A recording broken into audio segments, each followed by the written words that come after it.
Happy Monday to you, my degenerates. Welcome back to the Die Hard MMA podcast. After a massive pay-per-view week, we have a fresh, smelly MMA dumpster to go diving in this week.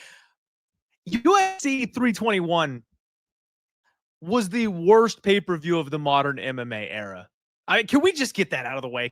Can we start where this podcast needs to be started? Because that pay-per-view was awful. Now, it was a rough night sledding for a lot of people when it comes to betting. Your boy, yourself, I basically won, okay? I basically won money at UFC 321 because I was only down minus 1.5 units. Like, everybody else lost money. Everybody you know lost money, okay? So being down like less than 2 units, I'm gonna count that as a win coming off of that show, okay?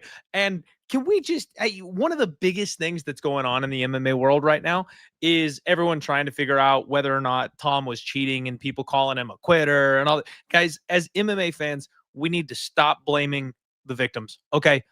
MMA fouls are rampant in this sport. They don't take points away. They don't punish people. Derek Lewis came out in an interview and talked about how if he needs a breather, he just pokes the dude in the eye. And it's like, we got to stop blaming the people who got kicked in the dick and the guys that got poked in the eye, blaming them for the fights not being continued, okay? He shouldn't have to fight through one eye, right? He shouldn't have to call up Michael Bisping for his eye guy after the fight is over. We should be blaming Cyril freaking Gone. We need to spin the attitude around as MMA fans, guys. Blame the people doing the illegal action. Rant over. I have a debt to pay, my friends. I have a debt to pay. We're going on 2 weeks. I made a bet with my guy, Ethan Hershey, and I owed a couple of shots.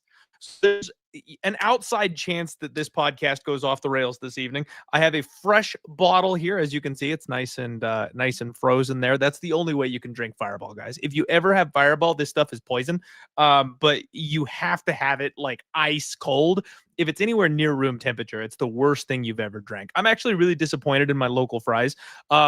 We went to go and get they were advertising like a holiday, like spiced apple variant. And I was very excited to try it. They didn't carry it. So screw you guys. Not that they were going to sponsor the podcast anyway, but just making sure my allegiances are out there where it stands, right? I'll shop at Albertsons from now on because you guys don't carry the right Fireball.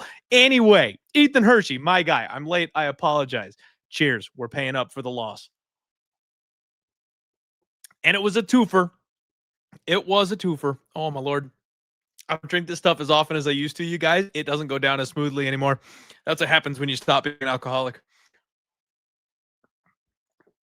Oh, God, it's so bad. How did I do this shit? I don't know. You know what, guys? Just come to Jesus moment here. I don't know if it's because I'm getting older or what. Everyone always told me that Fireball was awful, and it was the only thing I could drink. Now, there's a story behind that.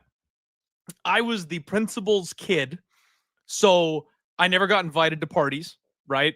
The pool of girls that liked me, was bigger than, later in life I found out was bigger than I thought at the time.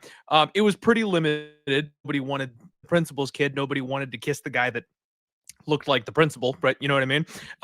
So I had some struggles that were a little unusual when I was going to school as a kid. But so I never discovered a taste for alcohol, right? I never developed a taste for alcohol. I never got, into beer. I didn't get blackout drunk.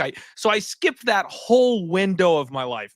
And then by the time I was in college and I was coming up on 21, I was dating my wife who was a couple of years younger than me. And my friends all had birthdays that were, 4 to 6 months behind me. So I was the first one to turn 21 and none of us could drink. Nobody else, like we were all geeks and gamers and stuff like that. So there wasn't a whole lot of alcohol flying around already anyway. So nobody treated me on my 21st birthday. Nobody went out and got me wasted or anything. So I had a very dull drinking life at that stage. And when I did finally get introduced to alcohol, it destroyed me. They completely destroyed me. I mean, we're talking a short window of time that I don't remember very well. And I went for me, right? Like I skipped the years where you start doing that kind of shit, and I was old enough to realize that this is the wrong time to start doing that kind of thing. So anyway, long story short, I am the sissiest drinker you've ever met in your life. The reason I can do fire shots, it's the one thing that didn't make me just sick, because I got wasted when I was younger in that little, short window of about a year or two that I was talking about on stuff like Jack Daniels. And so like the other alcohols that are out there that people mix and stuff, I can't. I literally vomit on like one or two shots because my body instantly rejects that stuff because of how many bad nights I had on it. So I found Fireball. It was the one thing I could drink to keep down. And that's what I started the show on, right? Like we had Fireball and popcorn. I used to do shots on the stream all the time. Like that's the whole thing. I built a brand around it. Well, since I've gotten a little bit older, right? Your boy is coming up on a little older. I don't know how much I want to age myself here live on the stream, but I've slowed down the drinking because yes, it's fun. But obviously, as you get older, you need to, worry about your health a little bit. You don't keep the weight off as easy. Like, so yeah, okay. So I toned down the drinking a bit, especially because, like I mentioned before, Fireball's poison. Anyway, so we like started doing like real legitimate like drinks and stuff like that whenever we do decide to drink. So I'm drinking stuff that you put umbrellas in. I'm drinking white tea shots, which by the way are delicious. So like I'm just not trained to down Fireball 8 shots in a night like I used to. And my God, this stuff punches you in the face when it's been like 2 months and you haven't done a shot of Fireball. Holy crap. So I apologize for waxing poetic here on my limitations in drinking. And before we get too far out over our skis, okay, I need to just correct the record on something. I know I mentioned that I had a tough time with the ladies in high school because, nobody wants to date the principal's kid and all that kind of stuff. I will have you know that I was dating the head cheerleader for the last 3 years of my high school career. So before you all think I was some unfuckable nerd, that was absolutely not the case. It was a small but powerful group that I was able to go ahead and pull from as a kid. Okay, so I had glorious hair back then, I promise you. Anyway, we've got fights to talk about. We have got gambling to do. So let's get into UFC Vegas 101. And in order to do that, I need to bring on a friend of the show. One of my favorite guests, a real fun dude. If you guys are from the Instagram sphere, you know him very, very well. None other than Aaron from Free UFC Bet Picks. What's up, buddy? How you doing? Oh, great. Great to be back. How you been? Besides losing and gambling, pretty good. Can't complain about that. It's been a rough year for your boy. UFC has been kind of weird the last couple of months. Odd results. I feel like we need to call Kash Patel from the FBI, right? They're cracking down on the NBA. There might be a couple referees that need a phone call, but besides that, everything's going good. We're headed into spooky season. My favorite time of the year is Christmas. So yeah, things get a little bit chilly here in Phoenix. I get to wear my hockey jerseys because the temperature's dropping a little bit. And I'm a Christmas kid, man. I'm gonna drive everybody nuts because as soon as Halloween is over, there's no such thing as Thanksgiving. Christmas music is playing 24/7 in my house as soon as we're done trick-or-treating. Okay, I'm that guy. So it's been a tough year, 2025, but it's about to get good. How about you, my man? How are you doing? Really good. The holiday season, similar in our house. I'm a summer guy. My girlfriend, Allie, she used to do the YouTube videos with me. She's on the logo. Halloween girl, right? So like she cannot decorate for Halloween until September 1st. Not even Labor Day. I'm generous. Like September 1st, it looks like a haunted house, But then November 1st, Christmas guy. Christmas is my favorite stuff. 4th of July, Christmas, I'm nostalgic. And so, yeah, the holidays are super important around here. I love the spooky season. I love cooler weather. I'm a thick guy. I sleep better when it's cool out. So it's great. It's been an incredibly crazy UFC year. On Saturday morning, the UFC showed a stat that 275 favorites have won this year. and 174 dogs. That's like more than 40% dogs have won. And if we, you'd think I'd be having a better year. Well, it's an interesting point. It's kind of like, it's an example of how we have to stick to our guns. Yeah. Like, we got to stick to our stuff. You're the best dog hunter I've ever known, and like, until this year, I was the best chalk hunter I've ever known. I'm losing my ass. Let me look real quick. So this year I'm down exactly 68 units. It was worse until Saturday. I was down 78.7 units this year. I won 10.7 on Saturday, largely thanks to some Aspinall futures that voided. And I'll admit, I felt blessed that they voided. The switch stance fight, Gone was winning the foot placement battle all day. Even in the moments where Tom looked good, Gone was beating him with the foot placement battle. And I think as that fight continues to progress, like, Gone was obviously taking over. I think most people agree there. So I felt pretty blessed with the Tom voids. I won, like maybe 3 units off bets from the weekend, like 7.7 off old Tom stuff. So anyway, it's been a crazy year. So many fouls as well. It seems like every fight. Interestingly, Saturday, there were finally some points deducted, which is great to see. But it's been a crazy year with women's fights ending in round 1, huge underdogs winning all the time, fouls nonstop. So yeah, rough year for me. Since tracking and since the beginning of 2022, I'm up 223 units. This year I'm down 68.0, flat 68 units this year. So I'm excited for next year. I'm excited for the opportunity to give you all some transparency because, Clint, I imagine the next time I'm on will be next year, and I'm going to be up. And now, you'll all believe me because I'm down 68 units. Last time I'll say it. I hear you. That's the plan. Frankly, honestly, man, I've been holding it off because this year I've been losing so badly that I haven't even bothered to update the record. Like, I need to. And frankly, the haters on social media, I've decided to just kind of stick it to them a little bit and make them wait. All my loyal fans and followers, they know I'm losing my ass week over week. And I'm just like, it's really just like the hot poker that I'm like, the one thing I can do to piss off the people that don't like me is not post the record until the end of the year. So it's going to be bad. It's going to be bloodshed, right? Like, I am down bad this year. And it's interesting, the stat that you mentioned, because 40% underdogs or higher hitting, like, in this year. Those are the years where I do my best work, man. Ever since I started the podcast, it's an alternating pattern of good year, bad year, good year, bad year, good year, bad year. And this is the first year since we started the show that I have done 2 bad years back to back. Literally, like, I've got the tracked records. I post them every so often. You guys can see them. I win, I lose, I win, I lose. That's how it's always gone. This is the first time ever that I have kind of, and like you said, we got to stick to our guns, right? We got to trust our balls, as we say on the show.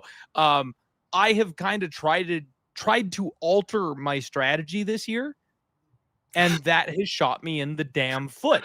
Because if I had just kept to it, if I had just been like, you know what, we're going to keep dog hunting, we're going to keep finding these live dogs, I probably would be up this year. But instead, I've gotten more into parlays, I've gotten into more chalk, I've gotten into more props, and I'm missing on all of those. So my glorious comeback year of 2025, I have completely fucked that. So the nice thing is, we still can talk about fights, and we can still talk about betting, and we can still get into it. And there's a fight every single weekend. There's always an opportunity for redemption, and that's what we're shooting for, week in and week out. So we'll keep looking for it, everybody. Shout out the chat here real quick. My dude Dream Dixon Sider, my poor man, saying here, oh my God, had the worst betting week in my life in sports betting history. I'm living under a bridge because of Jacqueline Amarim. I tried to warn you about Jacqueline. You know what? I'm so happy I got in on Mizuki Live. I just had to see that she wasn't like completely a broken human being. And as soon as I saw that, I jumped in. I only played a half unit live, and that's where I went wrong. I should have done a unit. I should have done 2 units. I should have had the balls to take her pre-flop. Like, we know we need to fade Jacqueline Amarim. I mean, I want to call her Jacqueline Assarim, but people would like think that was a compliment. Assarim. She's Gassarim. That's what it is. Jacqueline Gassarim. Because we can't have. I think you could. I think it's Gasoline. I think you're letting her off with only one gas in the name. Like, could I quickly recap to Dixon's point, Dixon, the coolest MF. He's out here supporting everyone's show every week. Yep, Dixon, week in and week out. Shout out Dixon. Hakeem, the dream. Like, shout out to these awesome folks. He says, to give you a heads up, Jacqueline Amarim is now part of the employee and coworker of Patchy Mix at the local McDonald's. Well, at least she's going to get brought up in the right way. He's a good coach. But I got so lucky because I had Jacqueline and Azat in the same parlay. I got lucky. I got so lucky to profit this week. That feels so good. Tom was going to lose his ass, man. I was so heavy on Tom. I had Tom in, like, whoever wins the Super Bowl now, I'm winning a comma. Nice. If Tom lost, like, not the case. Like, even with the Tom Void, I just got so lucky with the Tom Voids. I got so lucky that I had Amarim and Azat in the same one parlay, a 2-unit parlay. So lucky. Like, I just got so lucky. I had to mention it. But that's beautiful. Yeah, that's how it goes. Like, even in this year where I'm just terrible, even in the week that I did pretty good, man, I got some lucky breaks. It's just been such a crazy year. That's how it goes, man. That's how it goes. We don't need to lament too much more because you and I could go on for hours and hours doing that. Shout out everybody else in here, you guys. We've already got almost 200 of you live, and we're going to break down this next week's fight card for you. Louis, Mac Jr., Rex Lee, my guy Ethan showing up for the shots. You already got him, my guy. Mind Freak in the house. Penn Degen, Barry Long, my guy, and single-handedly the billionaire donor that keeps the show afloat. D, what's up, buddy? Yitro hanging out. You know what, Yitro, I got to apologize. I feel like I would recognize that name. Have you been around before? Because that's either a new name, which first and foremost, welcome. If you are new. Second, did you change the profile name? I feel like I should have recognized that before if you've been around. Dr. Elijah, what's going on? Tyga, what is up? Jake C. And we have got my man Barry already coming in with the 199 dono. Thank you very much, my friend. Yeah, I feel bad for anybody on that main event that really got overly invested because it was a competitive fight. I do need to go back and watch with scrutiny, you guys. It was my daughter's birthday this weekend. The big 1-0. Can you guys believe it? I have a 10-year-old. It's insane. That's not, I shouldn't be the adult in the room and she's 10. So now I've got to start saving for a car and college. And I'm going to have to I need to get in shape so that I can be physically intimidating for the boyfriend that she eventually brings home. Thank God I should have 2 or 3 years to fix that problem, but I got to get on it now. So there's all kinds of stuff going on. But anyway, you got a DD on deck. That is a future designated driver. Lucky. That's what's up. That is what's up. So thank you all very much for being here. What is up, Cade? And then, of course, my man, Dan from Half the Battle saying smash that like button. Appreciate you guys all being here. All right. Let's go ahead and get into it. You guys are commenting faster than I can catch up, so I'm not going to bother wasting the next 10 minutes trying to get caught up with the chat. I love each and every one of you. Thank you guys for being here. Best chat in the game. Best chat in the game. Shout out Cloudbet, everybody. They sponsor the podcast. Thank you very much, Cloudbet MMA. You guys make sure you click that link in the description below, up to $2,500 in welcome bonuses when you sign up as a new user. They've got this awesome widget in the website that allows you to see stuff like the height, the reach, the records. I absolutely love this thing. And of course, they sponsor the PFL. So whenever you want to watch the PFL, you head on over to Cloudbet. They got the Fight Center where the live stream is embedded for you. You can live bet while watching fights. It is fantastic. And then, of course, you unlock the cash vault at the end of your promo opportunity. And there's even more cash and prizes for you just sitting there waiting. Thank you for being a member of the Die Hard MMA podcast. Let's get into UFC Vegas 110. And we are going to start off like we do every week, which apparently is women's MMA. I don't know what the deal is. With the huge woman favorite who's about to lose. Yeah, right. Something along those lines. It's interesting, man, because the UFC has moved to this model where it's always a WMMA fight right out the gates. And it's interesting because Talita Alencar is somebody who, frankly, I confuse. I confused her with Jacqueline Assarim from last week. It's the same story, man. She is a world-class BJJ practitioner. The difference, in my opinion, is that Talita doesn't gas the way that Jacqueline does. She seems like she's got a little bit more give when it comes to that. And the next thing that I will have you know, she's working extremely hard on her wrestling.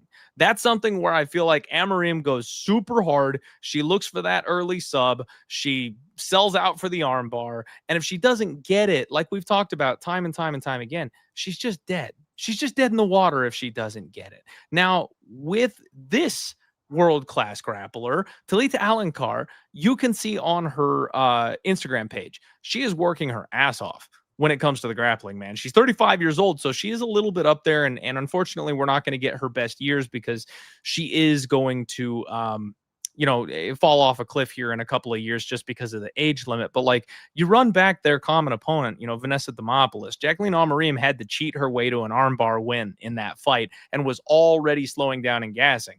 Talita Alencar legitimately got her hand raised via decision against the same opponent because she was able to wrestle. Now, Vanessa is not the shining star of takedown defense, right? Like, she's not exactly who you want to circle.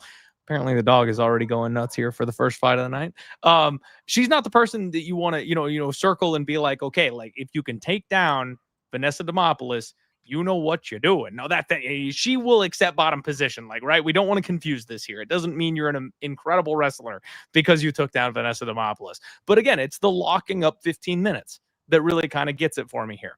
Ariane Carnelossi, 15-3. She's 32 years old. She is essentially a little female version of Sean the Muscle Shark Shirk from back in the day, the early 2000s period. Like, this woman has more muscle on her frame than I've seen any woman on planet Earth. Like, Ariane Carnelossi is built different, man. She hits like a freaking truck. But the whole thing is, she can't grapple. Lupita Godinez just completely washed her. In her last fight, she won the fight via disqualification. If you guys recall, Pierre Rodriguez headbutted her twice and got the fight ended that way, which, frankly, thank God that they actually enforced it, because the referee sees Pierre headbutt Carnelossi and goes, whoa, don't do that. No headbutts.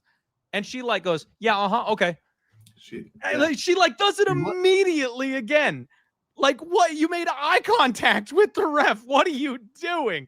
So they call the fight, but that's back-to-back fights, man, where she got taken down and just completely rinsed on the mat. And Piera Rodriguez, we're not entirely sure how we feel about her at this point, but she was dominating, and Carnelossi didn't have an answer. Man, this is the one for me where I feel like the UFC swung and missed last week. They gave Jacqueline Gassarim somebody that was just a little bit too much. I think Talita Alencar can sit on the chest of Ariane Carnelossi this week. Now, it's a race against the gas tank, right? It's the takedown defense of Carnelossi versus the gas of Alencar. Which one is going to give out first? I actually think Talita Alencar can win this fight. I think it's a greasy decision. I think she gets her down on her back. I don't know if she'll find her way to the sub, but I do think she ends up getting her hand raised. So last week, that was the one where I needed to see the first couple of minutes to know that I could fade Amarim. Thank God I did. I jumped in live. On this one, it's a very similar situation, you guys, except I'm actually leaning towards Amarim winning the fight. We can watch for a live bet here on this one as well. Of course, if Carnelossi's worked on her takedown defense and starts chucking bungalows here, obviously you'll want to jump in live on that one. But frankly, I'm not saying wait, watch, and live bet because I like the dog. I'm saying I like the favorite here this week, man. What do you make of this fight? You broke it down really well. It's tough to know what we're going to get, especially since Carnelossi's been out for such a long time. Alencar has a disastrously low 20% takedown accuracy, but Carnelossi 14% takedown defense. For someone with 14% takedown defense. For someone with 14% takedown defense, it's usually like a jiu-jitsu wizard. It's someone who wants to pull guard and go to their back. Nobody hulking and strong who wants to be on top, who is not a jiu-jitsu wizard has 14% takedown defense. So the takedown defense concerns are really alarming for Carnelossi. Her last win, as you pointed out, she got a win because she got taken down and battered on top. And then, Pierre Rodriguez made really questionable choices. It's interesting because Carnelossi, you look at her and you think, okay, she's a muscle shark. She's only got round one upside. Like she actually, a couple fights ago, she won by round 3 comeback victory when she was getting beat the whole fight. What was that? Estela Nunes? I think so. Yeah, round 3, she ended up getting her down in round 3, taking the back and getting the choke. So she's a tough fight to figure out. It's just there's so many unknowns. The layoff, the strength, the gas concerns for Alencar. This has parlay ruiner written all over it. The early fights every week, seems like a big favorite, loses. Last week, the first 2 fights of the night, big favorites lost. I think Alencar gets it done as well. I think that she's strong enough to get the takedowns. Very similar, as you mentioned, to Jacqueline. It's almost like round 1 submission or bust, but interestingly, she's never won a UFC fight by submission. Both of her UFC wins are by decision. So I'm laying off. I might play some overs. I think Carnelossi can survive at least a round. Very sketchy fight. Just stay off. Take the dog for a walk. Yeah, no, I agree with you, man. It's a sketchy fight. It is definitely a rough one. Minus 250 or so for your favorite here in this spot. Kate brought up a good point. Line movement. Interesting line movement. Right? People know this is sketchy. Yeah. And this is, like I said, though, guys, I think this is your classic overreaction spot. Everybody saw like this exact archetype fighter this past week just get exposed and washed and beaten, blew everybody's parlays. Everyone wants to jump on the live dog. I've got a feeling this week goes different. No 2 fights are exactly identical. No 2 fights are alike. I think that Amarim is so front-loaded in her fights, whereas Alencar can take her fights a little bit deeper. And frankly, man, between you and me, I like that she's won her fights via decision more than I like the fact that Amarim finished everybody, because that was the whole thing. It was her finishes were masking the gas issues.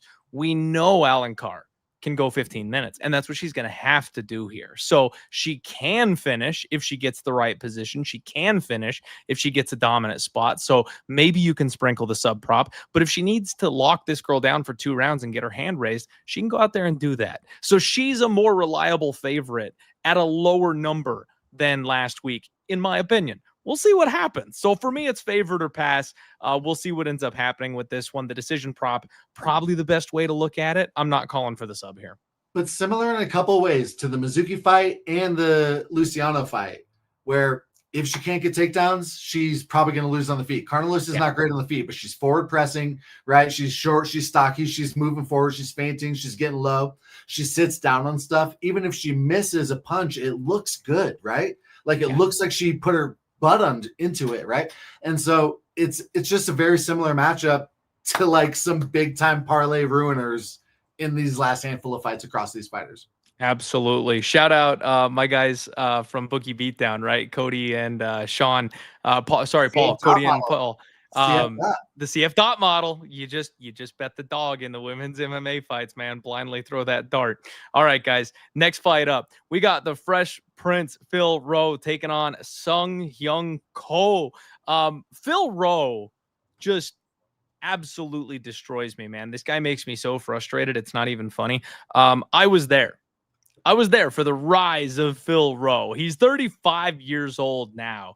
And cashing in on his TKO win over Jason Witt was just one of the simplest things I've ever done. Back then, fighting made sense. And a minus 145 price tag on Phil Rowe over Jason Witt was like, oh, baby, bring it in. Let's go. It was just glorious to get that opportunity. But, man, you look at Phil Rowe, and his resume has not aged very well at all. He beat Orion Kosi. He beat Jason Witt. His best win is Nico Price. He just got done with Ange Lusa. Like, none of these guys are in the UFC, and none of them had good UFC runs. So even if it's like, oh, okay, well, last week we talked about like, oh, you beat Anthony Smith. It's like, well, Anthony Smith was like a title challenger and a respected, staple of the division for years. Like, that's at least an okay win for a guy like Rakic, right? But Phil Rose wins. They don't even have good UFC runs. They're guys who barely got to the UFC in the first place. His best near win, it would have been Neil Magny, right? He lost a split decision to Neil Magny in that fight, and frankly, he impressed. But that was like his Super Bowl. That was the fight that he should have won. If he wanted to make a name for himself, if he really was going to make a run or be a factor in this weight class, that's the fight he should have won. He's a BJJ black belt. He's very tall. He's very lanky. He's very spindly. He does have some decently fast hands. He's got some pop in his punches. He knows how to kind of keep you on the end of those punches. But with all these long guys, as we know, they're slow on the reload. If you slip one punch, you can get in on this guy's hips and drag his ass to the ground. As long as you can defend a triangle choke from down there, you're probably okay. You put him on his back and he'll get stuck there. He's kind of a turtle from that position. He's taken on Sung-Yuk Ko, and this is a guy that I owe an apology. I straight up owe an apology. So you guys know that I've got an absolute vile hatred for like the road UFC guys. I simply don't think they're ready for the UFC level at this stage, right? Like, that's my whole thesis on this. Hence the name of the show. Yeah, right. Now it's turned out pretty well so far. But Sung-Yuk Ko is not a road to Carlos UFC. Hernandez. If you get Carlos, yeah. Oh, that poor guy. He owes the Yakuza. I love that guy too. He's friends with my Chicago people, and they just keep. Yeah, sorry, my friend. Sorry to interrupt you, but no, you're right. These guys, they're not that great. And then you say, well, they look great. Well, it's because they get cupcake matchups. Sorry, Carlos. Yeah, no, Carlos Hernandez deserved better, man. He really did. I always said the Yakuza had a hit out on him or something, because all they ever did was give the best Asian prospects to Carlos Hernandez. But this guy, he went to Contender Series, right? He's not a road UFC guy. He's a Contender Series guy. Now, you guys know I'm biased against Contender Series guys, too. It's not a race thing. I just think they suck because Dana White pumps them all up. Go out there and get that round one banger, baby. Go win that contract. They can't hack it in the UFC in a 15-minute fight because all they do is focus on that first round. They knock one guy out because they step on the gas pedal. Normally they wouldn't fight that way, but for Dana's sake, they do. And then they end up getting knocked out. Like, yeah, there's questions, right? There's questions. He comes into the UFC and I'm licking my chops. I'm like, I love this Welsh gangster kid. I love this Oban Elliott kid. I'm a big fan. And this guy coming off of a questionable win against a bad opponent on Contender Series, 300 to, plus 300 underdog in that spot. Like, no way he comes in here and deals with the grappling of Oban Elliott. Guys, I said that you can quote me. Like, I wish I should have gotten the clip. I should have pulled up the clip. I said Oban Elliott was going to teach this guy how to grapple. Sung-Hyun Ko put this man on his back the entire fight. Sung-Hyun Ko, the Korean Tyson, like a guy that you're expecting to go out there with nuclear missiles in his hands, he took the wrestler down. He looked so incredibly composed. He looked very strong. He beat him to all the positions. And on top of that, you look back at what he's done before, and he's got this like light on his feet, like bouncing karate style with like blitz attacks. He looks like Lyoto Machida out there at some points when he's moving around there. I drastically underestimated Seok Ko. Okay, so I owe him an apology. I'm just going to go ahead and come right out and say that for you guys right now. This is a tough fight for him. It's a big step up in competition. I mean, this is a leap in competition. But frankly, the stuff that I was worried about with Ko before, Phil doesn't present those kinds of issues. I don't like him being the favorite, though. He's a minus 205 favorite over Phil Rowe. Phil has been a very good underdog. But again, you look back at the guys he's been an underdog to. Yes, he was an underdog to like Orion Kosi. So like that tells you what the bookmakers think of Phil Rowe and his skill set. I think Sung-Hyun Ko wins this fight. I don't want to lay 2-1 on him. I was hoping we'd get closer to a pick'em. I was hoping I'd get like a minus 140. I'd be happy to lay that kind of a number on him. But at minus 200 or higher, it's probably priced out for me, but I do think Ko wins this fight. Man, you broke it down so well. The grappling that Ko did, look so good in against Oban was the surprise, right? Like, so in my write-up last time out, I was like, hey, I was parlaying Oban against Ramiz. Maybe we got lucky there. Ramiz's look great because I imagined that Oban would be able to defend the takedowns and win on the feet. But against Ko, it was going to be the exact opposite scenario. Ko was going to have the edge on the feet. and Oban would have to shoot for takedowns. And as a big underdog, I was like, man, Ko, like he's the better striker here. Hot take at that time. Now it's obviously known. And then to your point, Ko comes out and rinses him in moments in the grappling. It was incredibly impressive. I think this guy is a star, and just I'm a fan. Like sometimes I have a soft spot for guys who show like tremendous class in their KO wins and stuff. Dude, Seok Ko is the freaking man. He's had so many opportunities to put unnecessary damage on guys and doesn't. He's incredible. He's so skilled. Lyoto Machida is my favorite fighter. I was moving my camera around to try to show my, signed photo, my toy of him, my signed card. I got Lyoto shit all over this office. Phil Rowe's tough to pick. I often pick Phil Rowe fights incorrectly. He's so good everywhere. He's so long. He's so tough. If it was just striking, I think this should be a pick 'em. But Rowe is a little too complacent off his back, as we all know. We've talked about that for years. And I think that could come into play here. To your point, that Seok Ko is a better grappler than many of us thought. I'm on Ko. I'm in a parlay. Okay, I agree with you, man, and I kind of like it. I feel like unfortunately Rowe missed his opportunity. Like I said, if he was going to really make a run at it, he missed the guy he had to beat to do it. And now the UFC is using him as a feeder. Now he's going to be a resume builder for somebody else. And Tim had some great comments. I don't know if you guys saw that I highlighted it. He said if Ko stands and bangs, he gets KO'd. Tim, I don't know if I completely agree. I think Ko could probably at least be competitive striking, but if he grapples, he wins unanimously, and that right there is the key. He's got such an edge grappling, apparently, one that we didn't know about until his last fight. I think he can take this guy down and put him on his back. Can I mention, and Clint, this is something I could see you getting to. If you're on Rowe, you got to be on Rowe round 3. Like, all of his finishes come late. He's not a starching round 1 KO guy, right? Like, and Rowe, respect to him. I love the guy, the Fresh Prince. He comes on stronger as the fight goes on. Rowe is a great live betting opportunity, perhaps here. And if you're on Rowe KO, be greedy, baby. Rowe KO round 2 and 3. I like that. Be greedy. That's a good way to do it. And I don't know why, but I guess I'm just doing shots tonight. So let's go. I'm drinking these. Gotta chase. I'm drinking this. I'm not going to say the brand because they don't sponsor me. It is a alcoholic tea. Yeah. Actually, this isn't even my favorite brand. I prefer like Surfsides.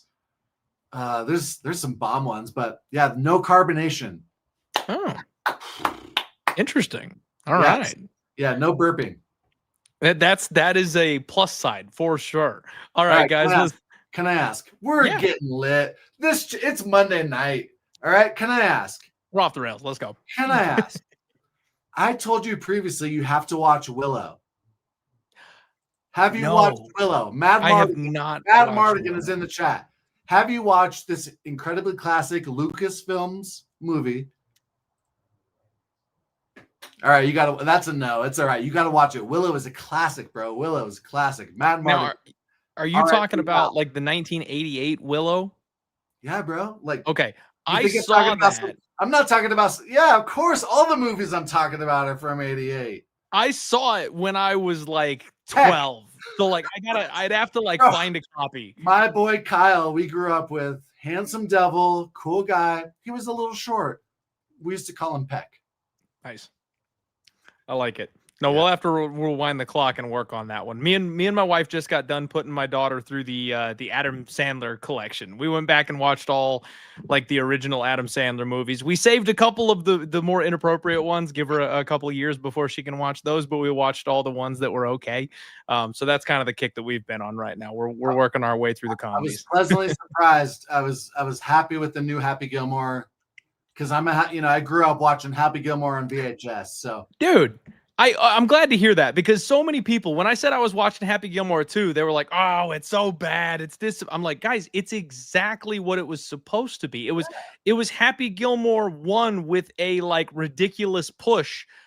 Adam Sandler movies have always been stupid. They've always been like the entire premise of every single Adam Sandler movie is ridiculous. That's the point. So I loved it. I felt like it was just a modern era Adam Sandler movie. And if you have low expectations of a normal Adam Sandler movie, you should enjoy it. You should just laugh at the insanity. It's exactly what I was hoping for. And I'm glad that the chat is like not hating this. They loved it. So yeah, shout out that they loved all this. And as usual, yeah, best now chat in the game. We get to hop to an incredibly exciting, important fight.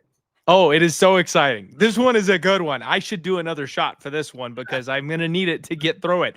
Montserrat Rene Cornejo Ruiz takes on Elise Ardelin. Okay, let me make this one about as simple as I possibly can. You guys know how I feel about Cornejo, okay? Now, I have no problem with people being who they are. I have no problem with cosplay. In fact, I love cosplay. I'm an absolute nerd. I love anime and video games. But this is professional MMA, and she wears a bunny ears and a bunny tail to the weigh-ins, and she shakes her ass around a little bit. She's no good, you guys. Like, it's one of those things where if you've got a gimmick that's fun, that's fine, but at least be good enough to like back it up a little bit. You know what I mean? Like a Jordan Leavitt twerking, like he'll TKO you and then tweak on your dead body. Eileen. Exactly. Eileen, that's a perfect example. Ruiz doesn't belong in the UFC, you guys. She's too small. She is simply too small, and she has no MMA game. I've said it before. I will say it again. Every time she fights, which hopefully this is the last time, she has no MMA game. Her best move is a headlock, literally. Like, that's how she won the one fight she won in the UFC. Is she did the headlock hip toss and then held on for dear life from a semi-dominant position from there. That's all she has. She doesn't have a good MMA game. And we just talked about Jacqueline Gassarim. She was able to beat this girl up for 15 minutes and then finish her in the third round. So, like, if that tells you how small and insignificant she is, if a chick that can't go 15 hard minutes is able to control you without effort for 10 of those minutes and still have enough energy at the end of it to then TKO you and get the ref to stop it, that raises massive questions about you yourself, right? So, half decent grappler, I will give her credit for that. But beyond that, there's really nothing to like here. Elise Ardelin should never be minus 400 to anybody on planet Earth, except for Ruiz. I will tell you, in Elise Ardelin's last fight, she actually impressed me a little bit. Now, this is the TikToker turned MMA fighter. She's 10-7. She's 33 years old. She's not going on a title run, you guys. Like, she's barely any good to begin with, but it does look like she's gone full Jake Paul on us, and she's not complete ass. She is a TikTok star, and she's got millions of followers on TikTok, and for that reason, the UFC is putting her in okay positions. She came in, she lost to Shauna Bannon, she did her job there, right? And that's an awful loss in my book, but she just beat Rayani Dos Santos. And frankly, she had Rayani Dos Santos busted up. It's like this girl thought, okay, so I'm in the UFC, and if I don't want to be embarrassed, I actually have to work on my skill set.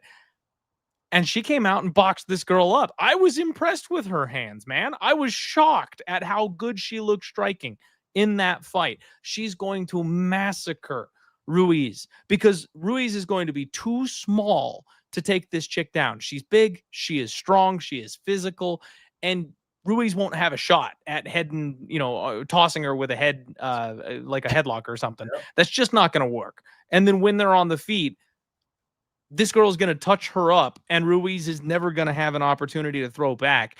I would not be shocked if Elise Ardelin got a knockout in this fight, man. I'm serious. You broke it down really well. Let me recap.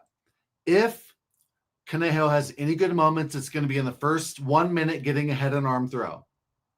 If it works once, it's not going to work again. Ardelin is way bigger. Ardelin is way better on the feet. I would play Ardelin minus 3.5, minus 7.5. Ardelin round 2, round 3. Yeah, and I'm parlaying Ardelin. I like it, and I'm not even gonna talk you off the parlay because last week we talked about how untrustworthy Hamdi Abdelwahab was. There's levels, man. He did everything he could to fuck that fight up. Hamdi tried to lose to Chris Barnett, and he couldn't because there's levels. That's what I feel like this fight is. It is, and And like we just talked about, we've seen big underdogs win. We just talked about a live big underdog in the opening fight. I don't think Conejo is a live dog. Completely agree. I think Ardeline might be minus 700 on Saturday morning. I would not be shocked. I wouldn't be shocked at all because she really feels like a bit of a free square here. Let's stop talking. Let me real quickly. I'm wearing this amazing Max Holloway gear. I'm a CRO. That's a sales and marketing leader. I love a good logo. This logo is MH and the finger pointing down. If you're watching this show, I like you. We have a lot in common. You love fights. We would be friends. I feel like I know you. And I know you love these amazing fighters that we love and respect so much. If you have friends and family that would love gear, like don't buy them some UFC shirt off Amazon. Get them something from an official shop from a fighter. This is from the official Max Holloway shop. I'd rather use my time talking about Max Holloway official shop than this fight. I like it. I like it. Which, by the way, let me just, as like in my former life, I was an artist. I love the Max Holloway logo. The finger pointing down logo. It is so excellently done. You know exactly what it is, and it looks cool. I love it. It's his initials. It's one of the best logos of all time. It's so simple and clean, and it works so perfectly. It's really well done. Now, I need to verify this because the greatest thing of all time may have actually happened. My guy Dan Levy says that Hamdi got cut. Please tell me that this is true. Like, please, I need someone to verify for me that this is factual because Hamdi's ass deserved to be cut a long time ago. And after that performance, celebrating in round 3 as the bell rings, like before the bell sounded, him trying to like hype the crowd up for a big glorious win over Chris Barnett, who literally couldn't mount a single thing of offense. Like, get out of my cage. I hope that's true. I've never wished anybody in the UFC to be cut before, and I want Hamdi's ass gone. All right. Next up, you guys, we have got Ketlen Vieira taking on Norma Dumont. So we went from talking about maybe the worst, lowest level women's MMA fight of all time to actually a pretty damn good one. Like, level shift here in a big way. Ketlen Vieira, you know, it's funny. I've had kind of a hot and cold love-hate relationship with her. I've bet on her a bunch. I've bet against her a couple of times, and I kind of appear to have zigzagged a couple times where maybe I shouldn't have. But, man, you go back, and she gave Kayla Harrison the hardest fight she's had in the UFC so far. She's got 90% takedown defense. She went to a split with Rocky Pennington, who just recently had the belt. She beat Holly Holm. She beat Miesha Tate. I mean, like, man, in an alternate timeline, Ketlen Vieira could have been your women's UFC champion. She's really freaking good. She can go high volume when she needs to. She usually doesn't. It takes the right opponent to pull that out of her. And that's always been kind of my critique on her, is she's too low volume. She puts herself in close fights. She doesn't have to be in close fights, but she gets herself into close fights. Now, Norma Dumont, 12-2, she's 35 years old, and Big Norm has been the sleeper of this weight class for a long time. Like, she used to struggle massively getting down to 135 pounds. She's just such a big girl. Now, she completely revamped everything. She's worked on keeping her like walking weight lower. And for her last couple fights, we really haven't seen a problem as far as her missing weight or anything like that. But I've always noted the issues with like her fight IQ. She also puts herself in close fights. Lots of cage grinding, right? She had opportunities. The one that always stands out to me was Danielle Wolf, where she dragged her ass to a decision. And of course, I bet the inside the distance prop, and she could have finished literally at any point in time that she wanted to. But she gave Wolf many opportunities, and she just sat on top of her and did nothing. And it was like a moment where she could have really made a statement for herself, but instead she chose to look kind of bad instead because she just didn't. I don't know if that was just the game plan or if she felt like there was a threat somewhere. Maybe she was sick. You know, you never know with these things, but that one always jumped out to me as like, well, you can't trust her to do what she needs to do. She's never going to have the correct path to victory locked and loaded here. And if you look at her Instagram, you guys, Norma Dumont's out there hiking mountains in OnlyFans gear. So at 35 years old, she's starting to steer a little harder into the extracurricular activities. And, you know, that's a bad sign in my opinion. I'm going to lean ever so slightly to Ketlen Vieira here in this spot. I know Norma Dumont has decent pop in her hands. I know she's got decent power. She gave us the Chelsea Chandler meme, and we will all always forever be grateful for that moment. But if she can't get her grappling going, can she straight up strike with Ketlen Vieira for 15 minutes? Man, I think the wrong fighter is favored here. Norma's a minus 155 favorite, plus 130 or so on Ketlen Vieira. And I think the line should be pick'em at worst. I would even slightly favor Ketlen, especially after seeing what we saw with Kayla Harrison being unable to take her down. I don't think Norma Dumont is the striking threat that she needs to be to cause Ketlen a problem. I like Ketlen here. It's a tough fight, and as Tim Triano, one of my favorite cappers, pointed out, it's going to go to split. This is a close fight. For sure. But generally, I disagree. I think Norma's a far better striker here. I think she's just more polished and technical. I think, that rump will keep her out of those judo tosses. She's built like a running back, man. Yeah, very well-rounded, so this is a fun fight. I'm honestly just going to parlay overs here. I thought the fight to go the distance might be like minus 500. The over 2.5 is minus 360, which, trust me, I know that's gross, but I'm going to parlay overs here and probably nothing else. But I'm picking Norma. I think she's a better striker. Ketlen outstruck Holly Holm. Like, Ketlen's good. Trust me, I know. But Macy Chiasson last time out was just doing terrible things, just falling on bottom. Very close fight. Two very good fighters. Title implications here. I think Norma's a better striker. I'm gonna pick Norma and parlay overs. I like it. And really, who finishes? Right? Like we've seen Ketlen Chenchek. You're not knocking her out. Norm's got decent power, but you're not knocking Ketlen out. And then kind of the same thing on the other side. Now, I would say I think Ketlen probably could theoretically submit Norma Dumont. She could. But will she hit a judo toss and get on top? Probably not. Will Norma be able to take her down? Once, yeah. Probably not. So I just don't think there's a lot of equity for this fight hitting the mat in the first place. If there was ever a finish, that's where I'd put it. I would say Ketlen by sub, but I just don't see it hitting the ground often enough for that to really happen. So fair enough, man. Overs it is. Good look, and I love those DraftKings only plays. A lot of books only have the finish only props. A lot of books only have the finish only, but DraftKings has round one only, submission only, decision only, KO only. And sometimes, submission only line might be minus 1,000, but it's free and it's probably going to void, but it's never going to miss. Like DraftKings, their props aren't the best. FanDuel, BetRivers, Hard Rock have better odds for specific round props. But man, if you're just trying to be safe, DraftKings is the truth. And so I don't know. This isn't necessarily the fight for it. I just think this, but this is the fight for spreads. If you're on Ketlen, you might be able to get her plus 3.5 at minus 150.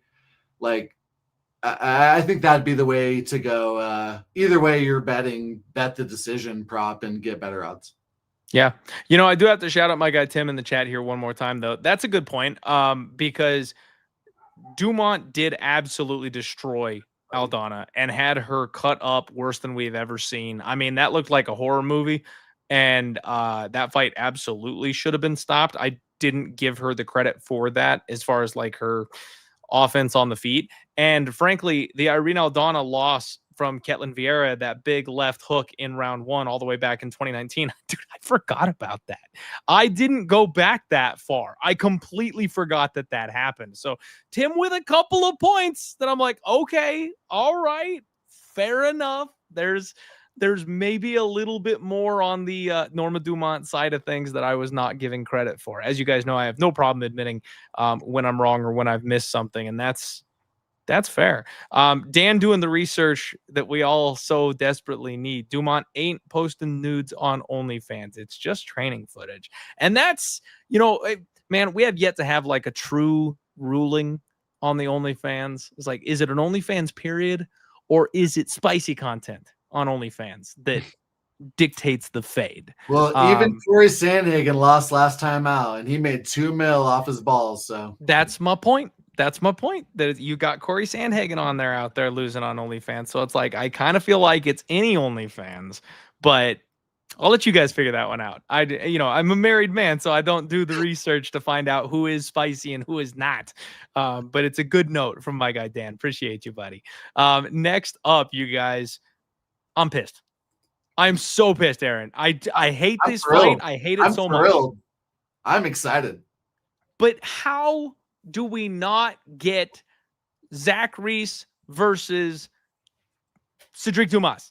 How did they not run back Zachary Reese versus Sedriques Dumas? So the first time that fight was booked, I got a glorious line on Sedriques Dumas. Dumas was going to KO Zach Reese. What happens in the second fight? Exactly what you would expect. Exactly what I said was going to happen. For as long as the fight lasted, Dumas had the range figured out. I know it was only 50 seconds, but still, you could see that Dumas had the upper hand in the striking. You could see that Zachary Reese was the uncomfortable party of the two in the cage. And for the first time in a long time, Dumas was actually being offensive. He was actually being aggressive. I'm sitting here going, you know what? I'm having the worst betting streak of my life, but I'm going to victory lap the shit out of Dumas winning this fight with a big bet on a big money line. And then he gets his balls utterly destroyed to the point that he had to be stretchered out of the cage. Now, guys, I've taken cup shots before. Okay. I've had people attempt to pass neon belly on my guard when I'm doing jujitsu and completely miss and just get the full shin, right down along the shaft. I've taken my fair share of nut shots. I've never been carded out before. Okay. So I'm a little surprised. I did think Sedriques might take a little bit more time to recover. Apparently testicles heal like Wolverine. I don't know why shaft got me so hard. Not hard. Dude, apparently, this is just one of those situations where, frankly, you guys, as much as I want to cash my forgive the pun, but like balls on the table play with Sedriques Dumas, you can't trust the guy because something always happens. He's essentially Black Cody Brundage. He does the same shit. There's always something. There's always a problem. There's always some random ass thing happening during fight week. Like, you can't put your money on the guy because even when you're right, and I promise you guys I was right about him and Zachary Reese, you're still not going to get paid for it because he finds a way to fuck it up. So it makes it very, very tough to want to go back to the well with Sedriques Dumas. His opponent, Lockjaw, which frankly is an awesome fight name, Donte Johnson, 6-0, undefeated, 26 years old, making his UFC debut off of, you guessed it, Dana White's Contender Series. Man, this guy has like a super broad back. All he wants to do is bite down on the mouthpiece and swing. I mean, big, wide, wild hooks. That's all he does.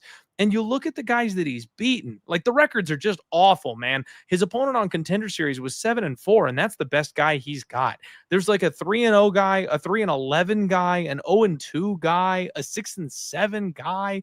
And like, these guys are in the fight right up until he nukes them. He just chucks bombs and waits until one of them lands. He just wants to stand in the pocket and see who dies first. Now, up until this point, he's been the one not dying. But you go back to his amateur run and he got knocked out by a guy there. So like, it's not like he's inhuman. I think this is your classic low-level Dana White's Contender Series filler, cannon fodder type of fighter. He'll win some fights. He'll be fun to watch, but I don't think he's going to last long in the UFC. I do like that he mixes up head and body. So you gotta watch out. He will cook some people to the ribs and stuff like that. It'll happen. But I just don't think much of the guy, frankly. This is dog or pass for me, man. The Dana White's Contender Series fade in full effect. You've got a guy with only 6 professional fights going up against a guy with twice the experience that he has under the bright lights. We know Dumas has been chin checked. We know he's durable enough. We know he's going to have the reach advantage, and he's got that jab and that head kick. Again, dog or pass. If you're going to bet this one, I can't imagine laying 3-1 on Donte Johnson, man. What do you make of this one? I feel you. I feel like this might be one where people want a little extra. You gave great insight. I'll give a little extra here. I've never been a Sedriques guy. I don't really know what he's good at. He's not He doesn't have, he's well-rounded. He's decent at everything. No takedown defense, but he has good get-ups and reversals. In the Cody Brundage fight, he had really good grappling. You might look back and say, well, Cody Brundage was just pulling guillotine all the time. But no, there were moments where Sedriques proved that he was just a much stronger grappler than the pretty strong Cody Brundage. But other than that, other than some good grappling moments, I don't really have a high opinion of Sedriques. He throws a ton of low kicks. He'll put out a ton of feints, like no exaggeration, 10 feints in a row. Ton of low kicks. Half of his significant strikes are low kicks. Just incredibly hittable, terrible entries into the pocket. He ducks down a lot, sloppy, naked low kicks that get him countered a lot or taken down a lot. I think Donte is going to knock him out in round 1 here, unless Sedriques is like pulling guard or something like sneaky. Unless Sedriques is like extending the fight in an ugly way, I can't imagine a way that Sedriques is taking him down or winning minutes on the feet or absorbing punches from this guy.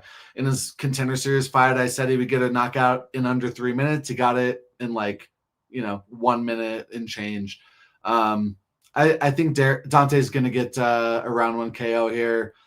It's tough. Dante's coming down to middleweight here. It's a former heavyweight. He fought at light heavyweight on Contender Series, but I think a lot of us expected that he would continue to move down. I didn't necessarily think it would be in this fight. I think he's made for middleweight. He's got great feints. He's undersized, but he has like Joe Frazier, Mike Tyson, Alexander Volkanovski, similar tactics. I'm not saying he's as good as them, but he feints, he stays low, he uses footwork, he will switch his stance, he will get inside on Sedriques, and he's going to crack him in like the first round for sure, maybe under half a round. Okay. I respect it. I get it. I'm not so sure. We'll see what happens. I have not, guys, that's the thing. Like I'm ready to ship it on Dumas against Zach Reese. Rebook the fight. The dude's chinny as hell. This guy seems like he can take a walloping. Like that's all he's done in any of his fights is trade bombs. So I don't know that he's as chinny as I need him to be to confidently bet a Sedriques Dumont. I still lean towards the side of fading him, but I don't have the confidence to take my balls out and put them down on the table and go from there. A 6-0 guy, a Contender Series guy, against a guy who's fought in the UFC, what, 6-7 times, 5-6 times? Yeah, that's kind of my spot. No, I feel you. Trust me. Like, I feel you. But like, when I just watch the only way I can visualize the fight is Dante's knocking his ass out. I hear you. I can understand that. And it's funny. We should be careful. This has, parlay ruiner written all over it. Like this has all the red flags. Yep. May the year of the dogs continue. It's funny. I talked about Dumas being the black Cody Brundage, right? And I found something out about myself this week. I try to pride myself on, I accept people for who they are, and I want to let people kind of do their own thing, and I don't really have a bad bone in my body as far as I can tell. I'm very supportive, but I'm an egg racist. I did not know this, Aaron. I'm an egg racist. I went to Costco to go and get my family food, and I got there and they were out of white eggs, and something in me, I went, there's a spot where there's all of like the white eggs, and then there's a spot with all of like they're like the non-pasteurized, whatever, you know what I mean? Like the organic brown eggs. And I was just like, it was like a pearl clutch moment. I'm like, I have to eat brown eggs this week? What is the matter with me? It's funny because apparently I've got an internal bias towards the white fucking eggs. They taste just the same, you guys. Actually, the shells are a little bit harder on the brown one. So it's no issues whatsoever. But just finding new things about myself after 30 years old.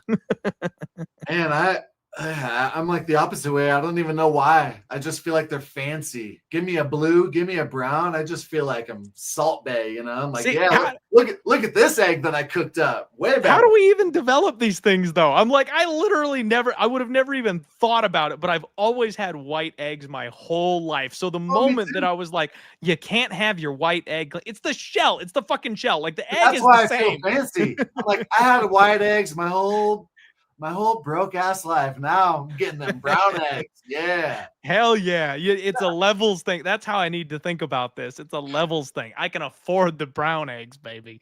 Well, if there's anybody that's up late at 1 a.m., 3 a.m. in UK, they don't even refrigerate their eggs. Anybody in the chat with some eggs on the counter? Who's got some eggs on the counter? 3 a.m. Dude, that is the most wild thing I've ever heard of. It's so crazy, the things we're just used to, because that's how it's always been done. When I heard about that, I had to investigate and debunk that, because I was like, no way that's true. But it is. It really is. It is. I imagine people ate unrefrigerated eggs for like 20,000 years. So that's crazy. All right, guys. Next up, you got Timothy Cuamba taking on Chang Ho Lee. Man, I don't know what to do on this fight. I really don't. When we talk about these fights being dumpster diving, like, this is what I'm talking about here. Twilight, Timmy Cuamba, 9-3, 26 years old, finally got his UFC win. He lost the split on short notice up a weight class to Bolagioki. Not a real split decision. Shouldn't have been. He got beaten up in his last fight before that one against Lucas Almeida. Then he finally gets his win over Roberto Romero. Now, Romero, not a guy who's going to be in the UFC very long, as far as I can tell. So I'm not overly impressed with that. Timmy's one of these guys that I feel like the best thing you can say about him is he's tough. And that's a bad compliment in MMA. If you can take a bunch of punches, and I'm like, that's the best thing about you. Like, that's not good. That's not good. He's a decent boxer. I'll give him some credit. He's decently well-rounded. He seems like he is tough. I will give him that. But like, Lucas Almeida dropped him and had him hurt bad in that fight. Now, Lucas Almeida is a sharpshooter. That guy's got serious pop in his hands. We know this. So I'll cut him a little bit of slack. His recoverability, his way to get back in the fight, being able to panic wrestle and save some time when he needed to, get his head cleared and come back and restart the fight. Like, okay, like I'll give it to you. But I'm just not, I still don't know quite what to make of him. I'm still not sold on him. I still don't entirely know what he is. Chang Ho Lee at 11-1, 31 years old, is coming into the UFC here. 2 fights in, off to road to UFC. There it is. You guys know how I feel about that. His debut against Long Zhao, who is not good, and also was a road to UFC guy. He won via split decision, so that doesn't count. His first UFC fight was another road to UFC fight. Don't even count it. It's not a thing. He beat up Cortavius Romeus, and he got the second round finish in that spot. I actually bet Cortavius Romeus that night. Something was wrong with him. I mean, I don't know that he would have won the fight anyway. He's pretty bad also, but he came in like above the weight limit, and he looked awful at the weight cut, and like, I really feel like something was off with Romeus coming into that fight. Either way, he's another guy, Chang Ho Lee, that I just really kind of don't know what to expect from. Looks like he's a decent striker. Looks like his defensive grappling is okay. And the UFC is giving him a guy in Timmy Cuamba that will push him but not ruin him. That's kind of how this sets up to me, in my opinion. We're looking at a very closely lined fight. You've got Cuamba as a slight favorite, and I just don't know how I feel about that. I feel like this fight's going to be close, and maybe Timmy guts it out. Just with that durability, with that toughness, maybe he'll do a little bit more. So I kind of lean to him ever so slightly, especially when you factor in my bias against road to UFC fighters. I'll say Timmy Cuamba gets a close decision. I feel like this might be one. Yeah, that's a great breakdown. I'm going to give a little extra too. This is down at bantamweight. Timmy's first fight at bantamweight. I've looked back across all his fights, even his pro debut. They've all been at featherweight. Guys that train with Timmy say he's a stud. That's to be expected. But like, they go overboard. They think this guy's a future contender. Nice striking, good kicks. He's not thunderously powerful, but he's very clean and technical, good cardio. Back in the day, I thought he had some cardio concerns, but he looked very crisp late in round 2 of a grueling fight against Roberto. Quick side note. We thought Roberto was really good because he looked really good against David Onama on short notice, right? So it's tough to know how good Roberto is. Like, he's 0-2. I fall victim to that all the time, man. You take that short notice opportunity and you look good but lose, and somehow I still give you the credit for it, that it's like, oh, you must be okay then. Just look at Diego Lopez. He's a great example. Yeah. Perhaps a rare example. The best example. Yeah, maybe he's the best example, yeah.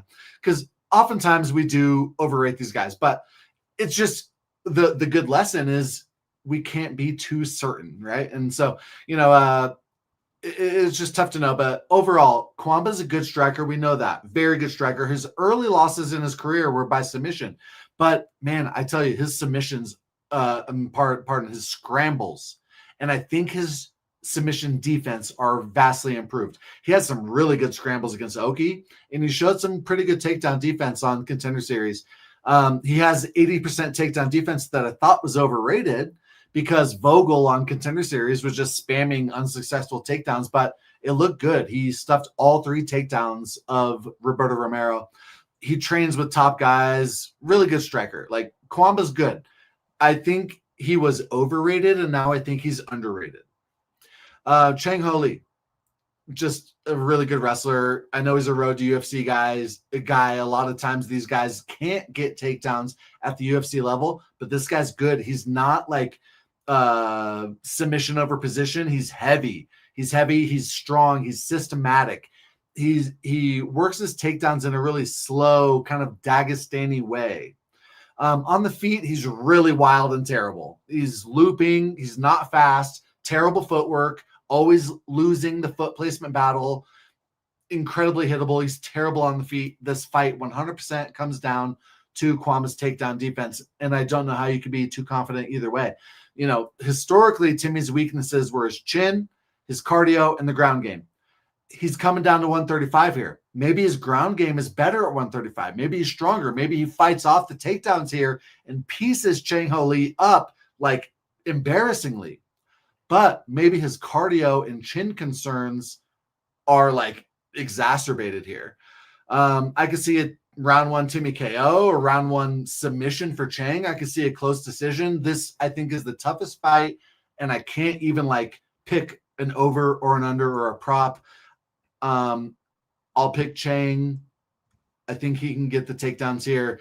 His takedowns are not like fluky at all. Like, they're smothering. He has a smothering, incessant takedown style, and I think it'll get it done here, even against the bigger Timmy. Okay. All right. Interesting. I like it. Shout out Dravi in the chat. What's up, buddy? We were just talking about that. Interesting. It's always tough when these fighters drop down for the first time, man. I never know what to think, because it's like some guys go down and they're fragile. Some guys go down and they ruin their cardio. Some guys go down and they're monsters because, like, oh, look how strong I am. And they cheat like Paulo Costa with the IVs, and they're totally fine when they get down. You just never know. It's such a random thing to switch a weight class like that. I don't know how to contextualize it. I don't know how to factor it in. Can I tell you real quick? I had to work so freaking hard to be prepared for the show. Bro, Clint, you do this every Monday. Everybody needs to smash a like. Like, the amount of prep that Clint does every week to help us all for free is just like, he's not just wiki capping. This guy watches tape. This guy has detailed notes. The hard work that goes into this on a Monday, trust me when I tell you, not easy. I appreciate it, my guy. That means a ton. I do work my ass off, and that's always kind of the point. And I know I get kind of lambasted on Twitter for having sponsors and working for the bookies and all that kind of. The reason I do that is so that the show is free. Not trying to charge anybody for anything. So I appreciate the shout out from you. I appreciate that. Next up, guys, smash that like. We've got Kevin Christian, and he's taking on Billy Elekana. Billy, you guys, might be one of the most interesting breakout stories in the UFC right now. Billy came to the UFC and just looked awful. He's 30 years old. He had a fight in the PFL. He debuts against Guskov. And Guskov is known for not having a very good grappling game. He tapped this dude out. I know people who are just Tim, correct me. Was it Narco? Was it you and Narco? You crazy sons of bitches. They had this sub prop somehow for Guskov. And that's the kind of thing where, like, man, like, the Tim, things in my brain would just never. Tim hit Ion Kudalaba plus 2,000 submission prop like 2 fights ago. Tim's submission props are fucking goated. But for me, I'm like, I would just never get there. This guy gets whooped on the mat. Why would he ever go for a sub? Why would he ever be in a dominant grappling position? Like, I never saw it, and some people still somehow cashed massive props on this guy getting a submission in that fight. So insane to me. Shout out my boy Tim. We got to get you back on the podcast soon, buddy. So short notice, give him a little slack, right? Okay, we'll pump the brakes a bit. So he comes out against Aslan in his second fight. He's a big underdog, and he schooled Aslan. I mean, correct weight class, better shape. Physically speaking, you could see he put a camp in. He took it seriously. Educated jab, long and lanky. Can I interrupt you? I feel like they like it when we go back and forth. I don't think he's schooled Aslan, man. I thought that was a close-ass fight. And then in round 3, they showed the significant strike props for Elekana, and he was up. And then immediately, Elekana went to like minus 1,100. I thought that was a close-ass fight. Does anyone remember that fight? I thought it was close. See, I remember watching it and knowing confidently that Billy was getting his hand raised. So, like, while it might, maybe schooled is the wrong way to put it. It was one of those close but clear type of fights. You know what I mean? Where, like, it might have been competitive, but I know who won. You know what I mean? I feel you. I thought it was super close, and then once they showed that stat, the line moved. I thought it was just crazy close, but interesting. Okay. I definitely felt like Elekana was clearly in the lead going on that one. And I was kind of kicking myself because in the Guskov fight, I thought I want to bet this guy Elekana. And because of, the usual, like the short notice, the upper weight class, the whatever, I held off and I didn't end up burning money on it. So I made a mental note to watch out for him in the future and potentially bet him in his next fight. And then I missed the boat. So I felt I had the FOMO. I was like, I knew I wanted to bet him there and I didn't, and I should have. So that was where I really felt bad about that one. But at any rate, okay, the chat is kind of siding with you. Maybe I need to watch it again. Let me give a quick recap of that fight. Very uneventful round 1. Nice front kick, nice teeps for Elekana to keep distance. But like round 1, not shit happened. Everyone was on Ibo Aslan round 1 KO there. Everyone parlaying the shit out of it. It was like plus 150. Like, people were breaking their TVs, I'm certain of it, right? Round 2, they're still just fanning at each other. Like, not shit happened that whole fight. Halfway through the fight, Billy was plus 130. When Billy did explode, he's fast, but Ibo was still like able to evade. Round 3, nothing happens at all. But Billy has a few more strikes when they show the graphic, and suddenly Billy becomes minus 1150 and then minus 1950. I'm telling you, my man, that was a close-ass fight. Just not shit happen. And who was that, Dan? My God. Yeah.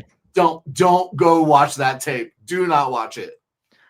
I felt like, again, and I'm working off memory on this one. I didn't go back and watch that one, as you guys can tell. The front kicks is like what stood out to me. The way he controlled the space and the range and the distance is what stood out to me. So that's where I really felt like he had a grasp on the fight, even if it was low volume, even if it was close. He was the one dictating it. So, I guess I might have just digested that one a little bit inappropriately, but we'll figure it out.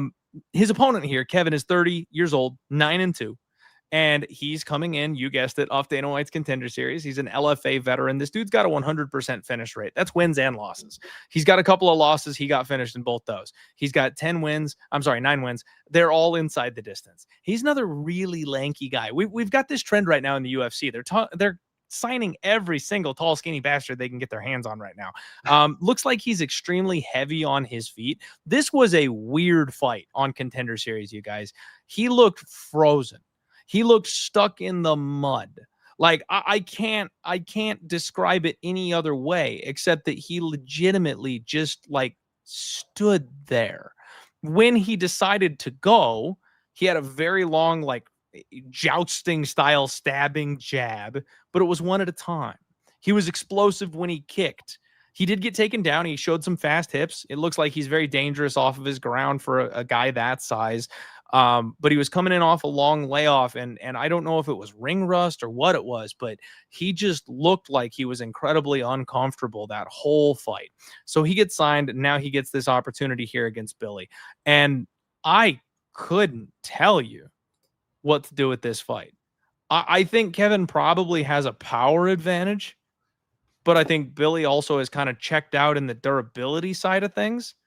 Billy is a little bit more active, and I know that sounds wrong off his last fight, which, you know, relatively low volume, but again, like he fills the space a little bit more, I feel like. So it's going to be like a minutes versus moments situation, except it's going to be low volume on both sides of it. Billy Elekana is now the new hotness. He's minus 245 in this spot. Kevin is plus 200, and it's crazy, man, because I feel like Kevin has the raw tools that you would need to make a good fighter. So for me, I would almost want to plug my nose and take the shot that he had ring rust and was uncomfortable, and he's better than he showed. And maybe we'll get a better version of him in the UFC. But the biggest thing that freaks me out about it was that his opponent, Francisco Mazzo, the dude just gassed himself out. Like he got exhausted in that fight. And the only reason Kevin was able to take over and win the fight was because his opponent got so tired doing everything else in the cage. Kevin didn't have to do anything. He just outweighted him. And I don't mean weighted as in like poundage, but like weighted as in time. Like he just waited longer than Francis had in that fight. And that's odd to me. I'm like, I don't know if I can credit Kevin with that win, or was his opponent just really bad? I know Billy's not going to get tired. I also don't think Billy's going to come in with a grappling heavy game. This is probably going to be a staring match. So if it's going to be like a staring contest where one guy hits a little bit harder, Dravi, Kevin's not good at all. Fair enough. But if it's going to be a staring contest, I kind of lean dog or pass.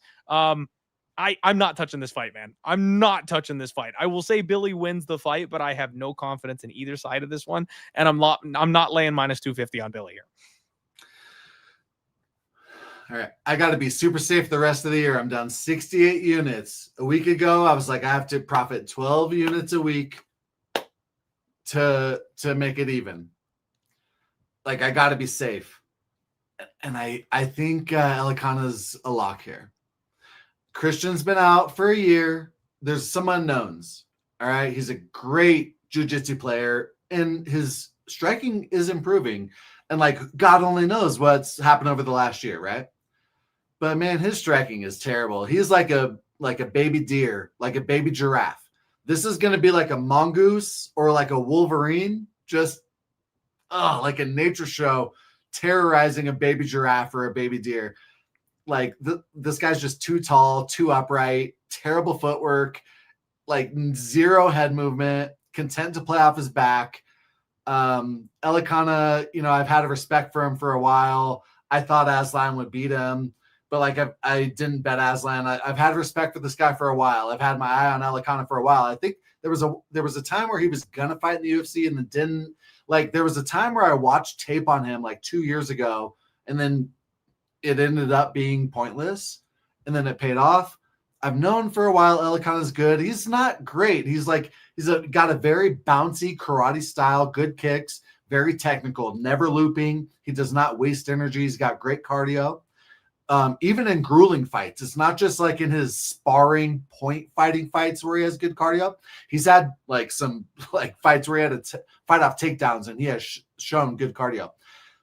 He's very low volume, but my God, you will never find a lower volume fighter on paper than Kevin Christian. He lands 0.75 significant strikes per minute. So you're like, oh, well, he must have just like been on top. He must have just been smothering on top. No, he wasn't. Like this guy is just incredibly low volume. I think Elekana is just better. I think he's just better and higher volume. I think Elekana like might be anchorable. I think I might go like irresponsibly heavy on Elekana this week. Oh my goodness. All right. Well, good luck. Good luck, my friend. Scary with the layoff of Kevin Christian, but all I know from all of the data available is that there's zero chance Elekana loses here. Okay. All right. I will factor that into my notes, is that there's a 0% chance that he loses. Shout out my guy in the chat. This insight is for education and entertainment only. I love it. What's up, buddy? Appreciate you being here tonight, man. Oh my God, Liam, my God. This guy, I got a shout out for you later on, Liam. Your insight recently about like you got your money on RDR. You got your money on Ayman Zahabi. Dude. Like that was just the most genius shit. Clint, thank you for bringing that up to us last week. That has helped my thoughts this week. Liam, you're the man. And to recap, for anybody who missed that, and specifically for Liam in the chat here, if you missed it last week, buddy, I shouted you out specifically, obviously, because you are the Zahabi whisperer, but more so than your expertise on picking Zahabi fights. I told people that we all need to strive to be more like you, Liam, because you legitimately took all the bags and went home. You said, I made my money. I backed this guy when nobody wanted him. I hit all the plus money. And you've got the literal, the cojones, the testicular fortitude to go, you know what? He might win this fight, but it's the wrong number. I got my cash and I'm out. I don't have that type of self-control, and we should all strive to be more like Liam picks fights. That's all we got to say here. All right, guys, real quick, shout out Spectation Sports. If you guys missed this past weekend, Spectation Sports was there to save us all on Saturday, you guys. The UFC fights, they got over. They were done at like 1 PM. Us MMA fans, we didn't know what to do with ourselves on a Saturday night. Spectation had back-to-back events that night. We had 19-second KOs. There was an omoplata submission. There were upsets. It was the craziest regional weekend you've ever seen. They were both live on Spectation Sports. This coming weekend, we've got Ignite fights and we've got Rough. Rough is showing one of the hottest prospects in MMA, you guys. Sean O'Malley's training partner, Ezra Elliott. You guys need to know that name. He is absolutely incredible. He's got a wicked ground game. You absolutely need to check this guy out, and that's only going to be on Spectation Sports. So get signed up, check it out, get some more MMA action in your life. Promo code DieHard will get you 20% off when you sign up. And of course, we have to shout out cloudbet.com, sponsor of the show. Thank you very much for being with me, Cloudbet. Some of the best prop numbers in the entire game, you guys. And of course, PFL and Karate Combat sponsors. You guys can watch those two shows in the web browser. They have got it right there for you in the Fight Center, up to $2,500. If you're looking to get a deposit bonus somewhere, if you really need to get down and get your gamble on, use my link in the description below. Promo code DieHardMMA will get you up to $2,500 in bonuses when you sign up.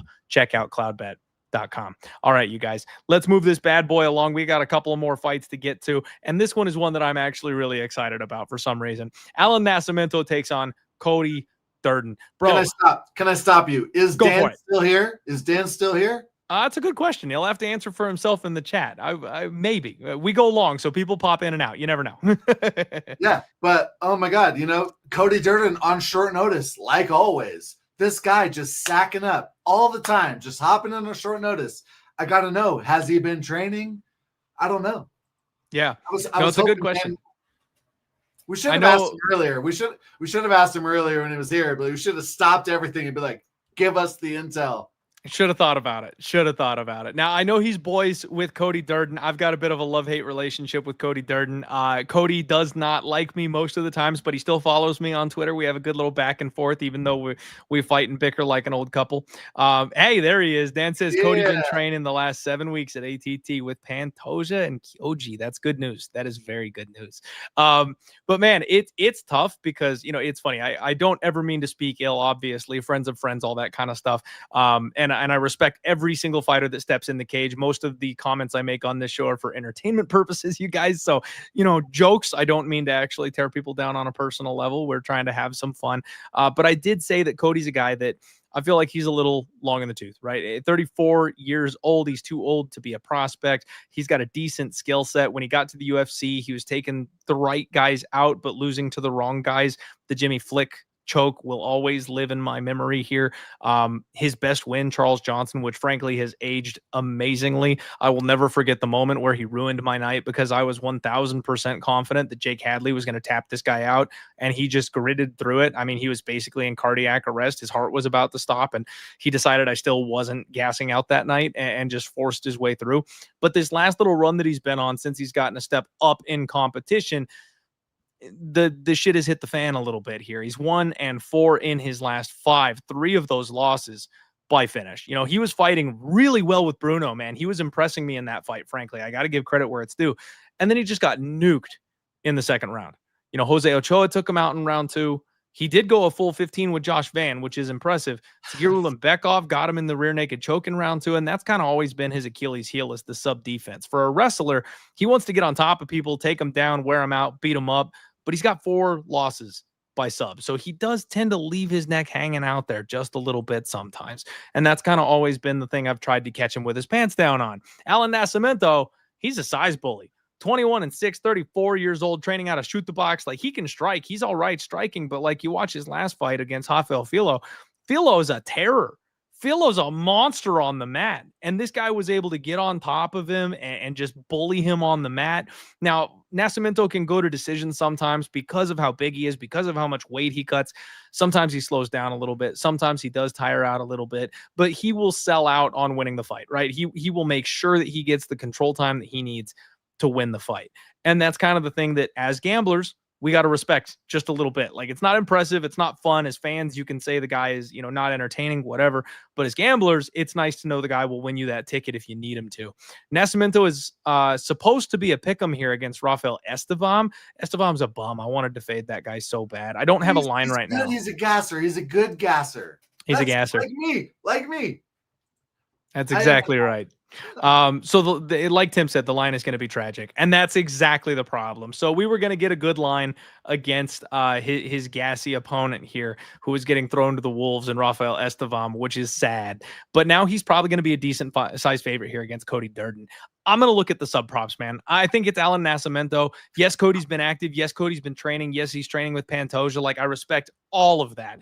But when the bright lights are on and he's underneath Allan Nascimento and round 2 comes around, I think he's going to find himself in a choke. And I don't know if he'll get out this time. So I like Allan Nascimento for the money line side of things. And I probably am leaning towards the submission. Side note, you need to watch the weigh-ins. Nascimento is struggling with that weight. He is getting a little bit older. And man, it used to be that you just smacked the button and these guys that missed weight were cheating their asses off and they would win fights easy. It's not that way anymore. Nope. So like this past week, we got a guy that missed weight and maybe he was hurt. Like, he didn't seem like himself in the cage that night, right? So 2 weeks ago, they went 0-2. Yeah. So the standard right now is that these guys are not winning their fights after missing weight. So if Nascimento misses weight, I don't know if that's a good thing. I don't know if that's a bad thing. Like, we're going to have to check it out. So watch on Friday. Keep an eye on this line. Keep an eye on this number. I want to see these guys size up. I want to see if Nascimento's healthy. It all comes down to that. So early lean is going to be Nascimento sub, but there's a lot of factors we got to wait on here. Let me give a quick shout out to Dan by telling you that I've been betting on Cody as an underdog all the time recently, right? Like, I bet him. I'm the guy. Oh, I'm a MMA al dente. Love MMA al dente. I'm the guy who bet Cody Durden against Joshua Van. Yeah, I'm the jerk off. So I like Cody. I like his fighting style. He's good. I've often incorrectly bet on Cody.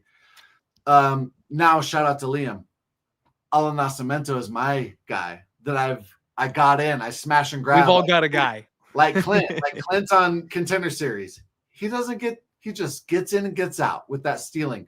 That was me on Nascimento. I cashed him on plus 500 decision prop a couple fights ago. I think Hadley.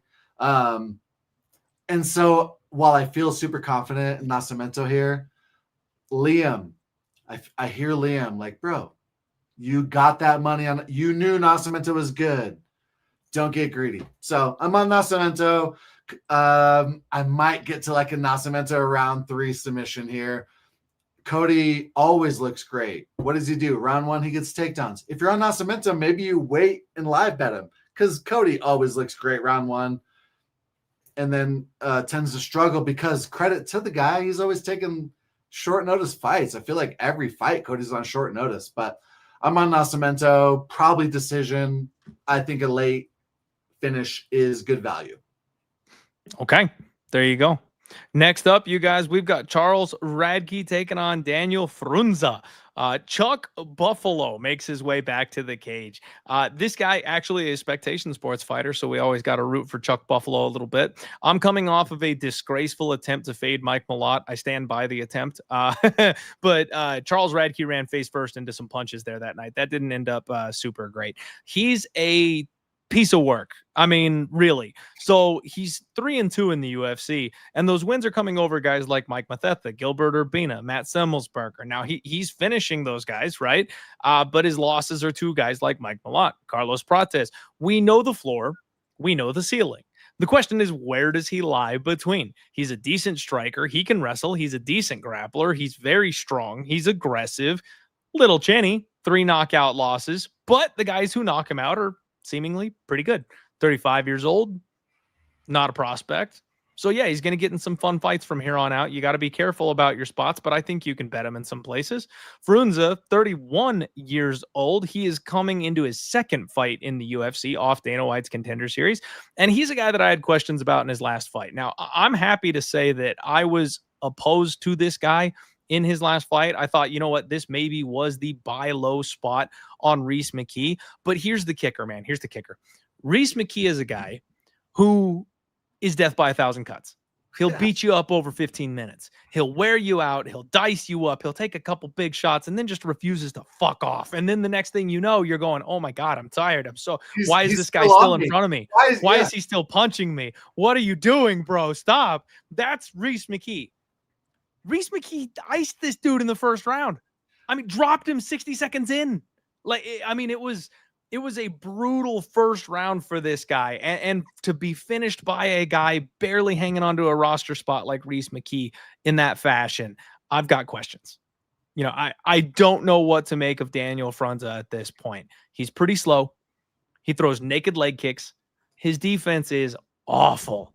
This is a fun fight for these guys because both of them are going to car crash. He has no defense, but unless you totally take him out, he doesn't go away. In a lot of his fights pre-UFC, he was on the receiving end of a beating.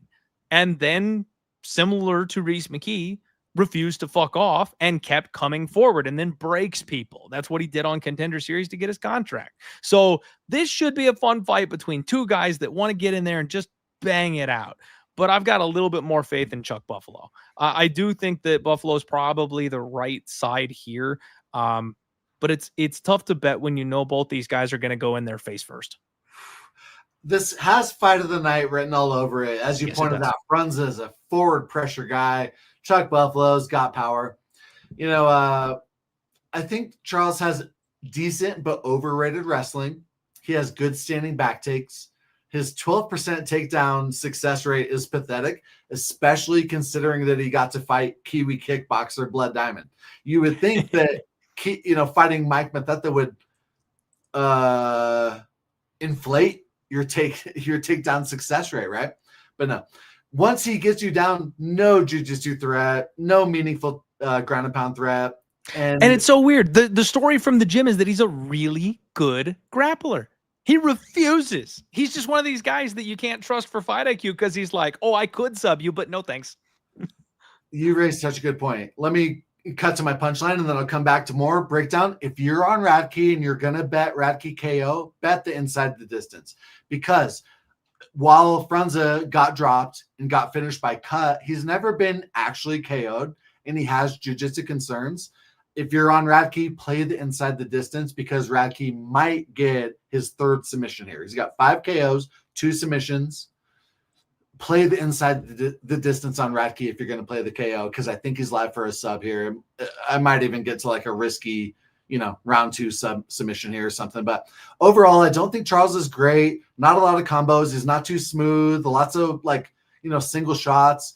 But he surprised me in his Matthew Semmelsberger win. He's got power, right? He's got improving boxing, nice lead left hook.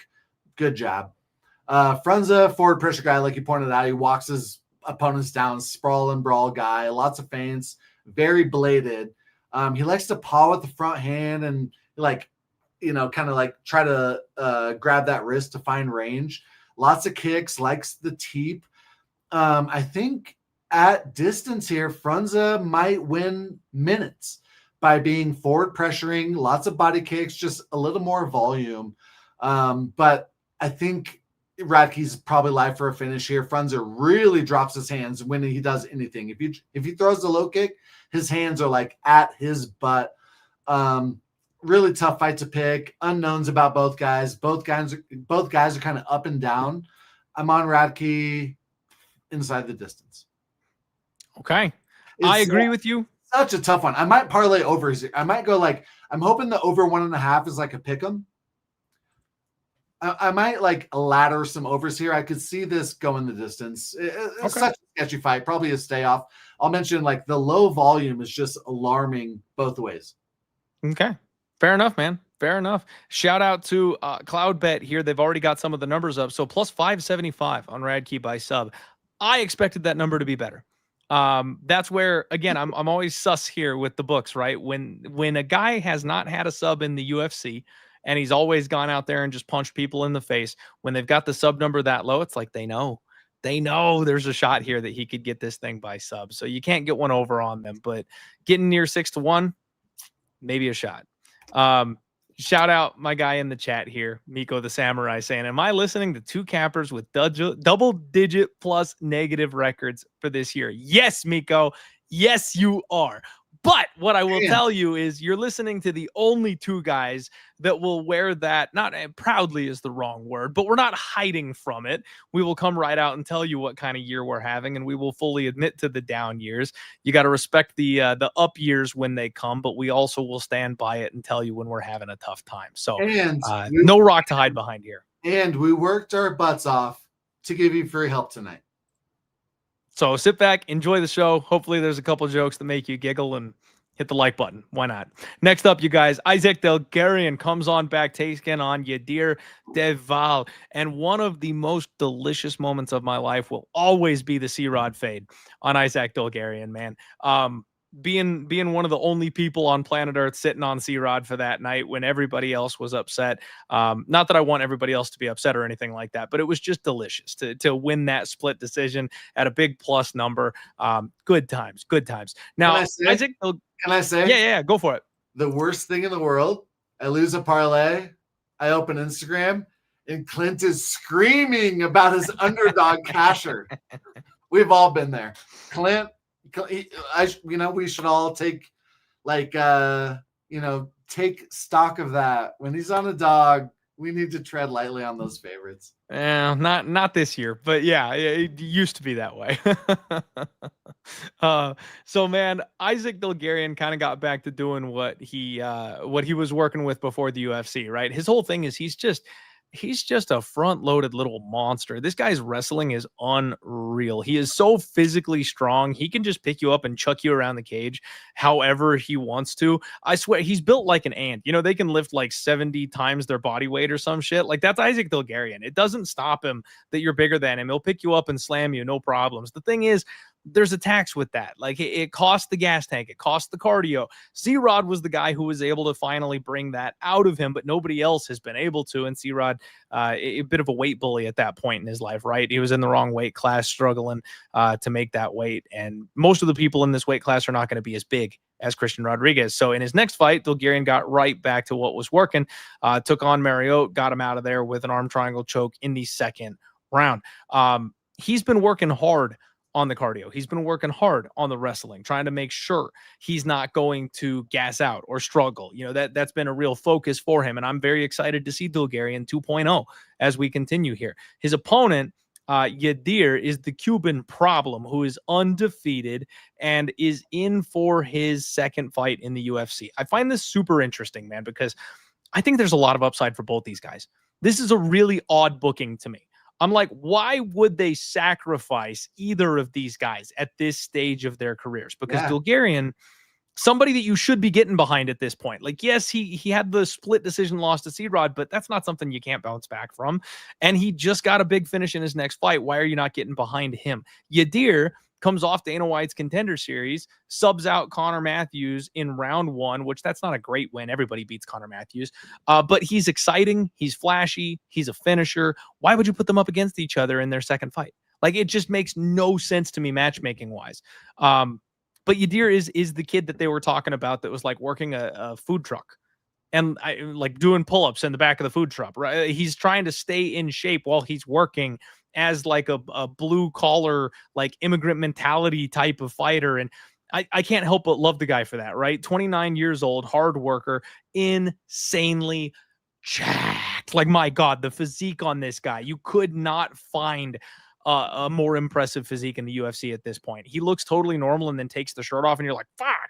Anyway, he backs that up with skills too, right? Like he can sub people, he can grapple, he can strike, he can finish early, he can go 15 minutes. Like I like everything about this kid. I'm super high on Yadier, and I just hate that they're going up against Dulgarian here. Can we bank on Yadier to survive a round one and do the same thing that C-Rod did against Isaac Dulgarian? I am not so sure. C-Rod, one of the best counter grapplers we've really ever seen, and again, just massive for this weight class. My gut says that Yadier is kind of the real prospect here. And the UFC is going, okay, Dulgarian was hyped up when he got here, but that, took some wind out of the sails when he fought C-Rod. And maybe the UFC is trying to sell him for the undefeated kid. So it kind of feels like dog or pass to me, you guys, but it's the ultimate live bet spot. If you can live bet, this is the spot. Because if Dulgarian doesn't get that early finish, he's going to slow down. Even if he's worked on the cardio, he's going to slow down some. And I think Yadier can take over the fight the deeper it goes. So slight lean to Yadier, but I'm also terrified to get in the way of Isaac Dulgarian round one. Oh, great breakdown. I love Dixon's point. These wrestlers, I've done well previously on like bow nickel overs. There's so many examples and I'm struggling, but like these Jilton Almeida, man, if Jilton Almeida hit that decision plus 450 this week, I would have hit an absurd parlay. Shout out to Volkov. He deserved it. But like, I'm an over guy. I'm a counterintuitive over guy. When everyone's expecting the round one sub, I go round 2 KO. So I like Dixon's point about the Isaac overs. We all know Isaac's issues, right? He's a buzzsaw in round one. If you're on Yadier, you wait to bet him after round one, period. Like, no debate about it. Like, you're welcome. Thank you for joining. If that's the only piece of insight you got, you wait to bet Yadier after round one. But Yadier also has cardio issues. I'm on Isaac here. He's a buzzsaw, just absolute demolishing. I think he's live for like a -3.5 spread here. Yadier is good. He's got good front chokes, and that could help him here. If you count his amateur career, he's 13-0. He's well-rounded, but he's hittable, I think in part because he just has no fear for his opponent's power, and he's not going to fear for that here. So, we might see Yadier look hittable here. It's just because he has no power. But it's going to come back to haunt him, even if he wins or loses here. He's got no head movement, hands down. He's a gasser. He's got powerful low kicks, but they're often naked, and his hands are straight down at his butt when he throws them. He's very plodding with his footwork. People think of Yadier as this well-rounded finisher, great striking, great ground game, and I think he's overrated simply, and he's got bad cardio. I'm on Isaac here. Okay. Fair enough. I'm going to be watching this one very, very closely with my finger hovering over the button. Probably not going to have any action pre-flop. And again, because I completely respect what everybody's saying. Isaac's a great live betting spot, right? But I'll just tell you all, Yadier has terrible cardio too. Okay. Fair enough. And if that's the case, yeah. If the guy that you're banking on to have bad cardio is facing somebody else with bad cardio, they just win. They just win, and that's fair enough. Next up, guys. Tread lightly. Yes, tread lightly. Jeremiah Wells takes on the UFC's pet project here, Themba Gorimbo. One of the unworthies. If you've heard me talk about the curse of the unworthy, right? Themba Gorimbo, one of those guys that's photo opping with the UFC belt when he's nowhere near that level. They just don't pan out. Now I know The Rock likes the guy and he's got a cool story and all that. He's a bit of a freak of nature, athletically speaking. He's very physical. He's very strong. He's figured out how to wrestle. These are all great things. But he's not going to be a title contender. He's not going to be a UFC champion. Oh, did he? Themba deleted all of his social media. That's very interesting. Now, with football players, I know that just means they locked in, right? In football, if you delete all your social media, you just know you're absolutely locked the fuck in. So it might be a good sign depending on what sport you're in. But Themba, 14-5, 34 years old. He's coming off getting tapped out by Vicente Luque. And 50 seconds in. Losing to Vicente in itself is not a fraud check. Losing to Vicente like that is a bit of a fraud check in the year of our Lord 2025, right? I cashed the plus 2,500 Darce choke. There you go. because Mark Smith is the only dumbass bitch in the world who didn't know that was an anaconda. I should have cashed the plus 5,000 anaconda choke. Wow. ESPN called it an anaconda. UFC called it an anaconda. Tapology called it an anaconda.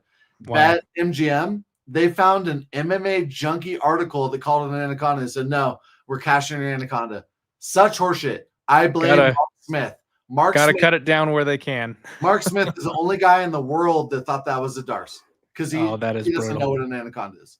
That is brutal. Sorry. Anyway, no, you're good. Fuck Mark Smith. Run back the Ramiz Brahimaj fight. I think it ends differently this time. But this guy's been surviving on picking people off, right? Pete Rodriguez, Takashi Sato, Ramiz, before he really got the ball rolling after his injury over with Bilal Muhammad, right? Those are the kinds of guys that he's beating. So he's going to try and grapple fuck you and just sit on top of you and do what he can to kill the clock. And if there's an opportunity for like a beastly ground and pound style finish or a sub, something like that, that's really power emphasized, maybe he'll get there. But that's kind of all he's got at this point. Now, Jeremiah Wells is the original beast jiu-jitsu guy, right? 38 years old. Looks absolutely incredible somehow. All the steroids, like I don't care. Like you got the tests, they'll have technology in the future that'll come back and fact check all these tests. We can just tell by looking that Jeremiah Wells is not a natural athlete. You guys, come on, let's not play games. If I had 3 wishes, I might look like Jeremiah Wells right now. But I love the guy. The way he screams and flexes after a win is always very, very entertaining. Coming off a split decision loss against Max Griffin, and of course that anaconda choke in the 3rd round against Carlston Harris that caught everybody with their pants down. That was a wild finish to the fight. He's going to split decisions with Matt Selmsberger. Bad sign. But on his best night, he's killing the most durable fighter we've ever seen in Court McGee, right? The guy who's had a second life, a guy that has died and has been incredibly durable ever since. Like he just smoked him with a single punch. That's what Wells can do. Wells can tag you once and it's over. Wells can tie you into a pretzel and squeeze like nobody's ever squeezed before, and it's over. But he's 38 years old. He's 38 years old. I do feel like he's slowing down a little bit at this point. Couple of canceled fights, hasn't fought in a year. He pulled from both those fights, mind you. So he's had some injuries at this stage of his career. Like, to me, this is the UFC going, okay, Themba's our guy. We like The Rock. Let's get him another dub. So it's not a safe fight by any stretch of the imagination, but it's got to be Themba for me. Can't really argue much the other way. He's a slight favorite in this spot. I think Wells is the more... He obviously is going to be the more well-rounded fighter, right? He's the better jiu-jitsu practitioner. He's got more training miles underneath his belt. But I do think the height, the reach, the physicality, and yes, even understanding how Wells looks physically speaking, Themba probably still the stronger individual. And if that's the case, I think that's enough to get this fight done. So slightly into Themba here. This was one of my first dogs that jumped out at me. I think Wells is way stronger on the feet. Obviously, we know that.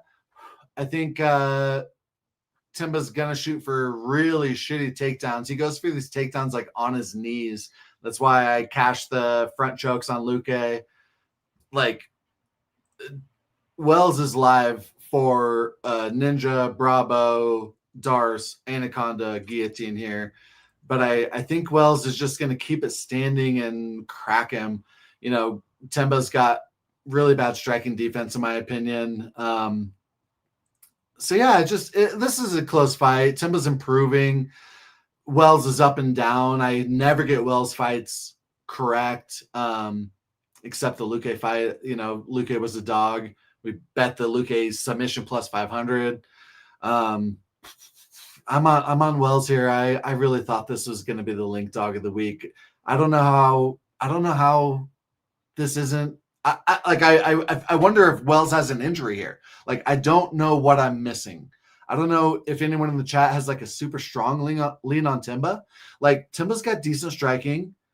Is he going to outpoint Wells for 15 minutes and not get cracked? I don't think so. He's absolutely not going to defend takedowns or get takedowns. I'm on Wells. Okay. And that's fair enough, man. I have not had a great read on Themba. Realistically, I've tried to fade him every step of the way and he keeps winning. So it's like, man, At a coin flip price tag, I don't know if I want to go back to that well, just because if he keeps on squeezing by, I don't want to lose more trying to get on the other side of him. So we'll see. Definitely skill edge to well. This is like the one where everyone's gonna parlay, fight doesn't go, and it could go. Like this is just a stay away if I've ever seen one. I just don't have a strong lean. But like if you look at their level of competition, you know, like I don't know. I feel like I'm missing something. I feel like Wells must be injured or something. You know, the last time I heard anybody say they felt like they were missing something, it was actually this past weekend when it comes to football. The 49ers and the Texans. Texans favored. Everyone's betting the 49ers. People saying they're missing something. They're missing something. Guess what? Texans rolled. And that feels like the same thing here to me. I know fighting's different from a team sport. There's not as much dynamics going into it, different players, that kind of stuff. But this one feels like, well, why isn't Wells the favorite? There's got to be a reason. I don't know what that reason is, but I feel like there's got to be a reason. You raise a good point. Have you been to the Bellagio, that gorgeous, like little flowery situation, the gorgeous fountains? Yeah. They didn't build that shit because of us winning bets on these minus 150s. That's fair. That is fair. All right, everybody. It is that time. Do me a favor, hit that like button if you haven't, please. Get subscribed and make sure you're checking out my guy for UFC bet picks on Instagram and all platforms, of course. Co-main event, kind of sounds gross to say. Waldo Cortes-Acosta taking Ante Delija. Ante was just the biggest, easiest smash spot of all time in his UFC debut. And I had people legitimately coming to me and talking about, what are you doing? Because he was fighting Marcin Tybura. He got his revenge, man. He got his revenge. Ante's huge, guys. Ante's massive. And I know there's the whole PFL fighters suck thing that's going around right now, right? Like Patchy Mix really hurt their reputation. But he really only lost to the best guys. He lost to Bruno. He lost to Valentin. And that's it. And then his only loss before those two guys was Marcin Tybura, and it was a freak Anderson Silva, Cam Scadaboo-esque snapped his leg in half type situation. And he got his revenge for that. He's got massive power. He is a huge human being. He can strike. He can wrestle. Like, I've seen him wobbled a couple times. He can be a little bit chinny. But even someone like Renan Ferrero, who's just the biggest puncher they've got over there in PFL, he managed to survive a shot, take him down, and punch him through the canvas floor. He's very good. He's very good. Waldo Cortes-Acosta, 14-2, 34 years old. And I got to apologize again, you guys. I got to give him a little bit of credit. I've always talked a bit of garbage on Waldo Cortes. I was so sold, 1,000%. Sergey Pavlovich was putting this guy down. Like, he's tough. He's durable. He's gritty. But Sergey Pavlovich is putting this guy down. No. He took everything Sergey had and kept coming. I've got to give massive credit to the toughness and durability of Waldo Cortes-Acosta. He's got good leg kicks, which is a new wrinkle to his game. His counter grappling is something that has come a long way. I'm not going to say he's like a special grappler or anything like that, but the fight for Robelis to Spain, he came prepared for that one, right? And he's got some decent initial takedown defense. When he needs to protect his hips, he can get him back underneath himself, beat up Sergey Spivak. They're going to talk about his power. He only knocks out chinny people, Bresky and Span. He's not knocking anybody out who's not chinny. But this is a fight where I think everyone's going to be overvaluing Ante Delija coming into it. And while he is good, he is definitely a bit older. And I think Waldo is the kind of guy that can cause him problems. Keep coming forward, refuse to fuck off, chop at the leg kick, take your best punch, keep jabbing, keep swinging.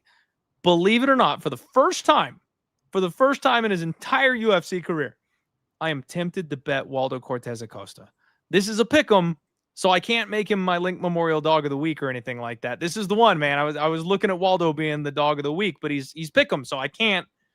I kind of like Waldo here. Am I crazy? I don't think so. I like Delija. I've liked him for a long time. We've parlayed him many times. He was going to be in the UFC a few years ago. I think he was going to fight Cyril Gane, and then the fight fell apart. But I did extensive research on him years ago. So I've had the luxury of, being on him a couple times since then. But overall, what's interesting is we think of Waldo as a super big guy, and we think of Ante as kind of stocky. They're almost the same size here. 1 inch height advantage for Waldo, equal reach. Ante's got the power advantage. Waldo's probably got the technique advantage. I was thinking I was going to be sneaky and maybe parlay, like bet the fight to start round 2 or over 1.5, but the over 2.5 is just barely plus money. So the over 1.5 is probably, minus 200 or something, minus 250. I'm not sure. It's not out yet. Really, really tough fight. I'm leaning Waldo. I just think he's cleaner. Tough one. Really tough one. Fun one. 2 studs. Oh, I think 2 underrated guys. Cloudbet's got plus money on the over 2.5. So yeah, on Bet slight Online, chalk to the under. The plus 2.5 on Bet Online was plus 115. So I was hoping like an over 1.5. I was, because Ante's got a lot of finishes. I was hoping for something short, like earlier, bettable. I think the over 1.5, is not going to be bettable. So I was hoping for some sneaky overs here, but seems like they're onto it. Waldo, very good technical prize fighter, a jabber. I think that would suit him well here. What jumped out to me was that I thought Waldo was much bigger, and he's actually not. Maybe at the stare downs, Waldo is bigger, but super tough fight, super fun fight. I like both these guys. I think Waldo's going to win a decision. Okay, there you go. I will concur. All right, guys, it is main event time. We are talking about Steve Garcia and David Onama. Of course, the show is powered and sponsored by cloudbet.com. Again, please use that link in the description below. Use promo code DieHardMMA for up to $2,500 when you sign up at cloudbet.com. Steve Garcia and David Onama main eventing. Steve finally getting his moment in the sun. Boy, has this boy been on an absolute tear recently. Holy crap. 33 years old. One of these guys who turned his career around from being like almost a journeyman-esque type of fighter to being a legitimate contender at this point. Like, we'll see how this weekend goes, but if he gets by Onama, we got to get serious talking about him. He's on a 6-fight win streak, and only one of those fights did not go went the distance, right? He beat Calvin Kattar up for the full fight, and that was something that I thought finally was going to be the moment where you go, okay, this is too much. This is too much. He's getting Calvin Kattar. This is where the rubber meets the road. This is where we get the ceiling. Didn't happen, right? I bet Sung Woo Choi against this guy. I bet I think I bet Chase Hooper against him too. So like I've taken my shots at Steve Garcia and missed several times. Everybody else is just cashing the KO prop over and over and over again. Sometimes I got to take the dumb approach. Sometimes it's okay to be square and just be like, man punch very hard, bet man punch very hard.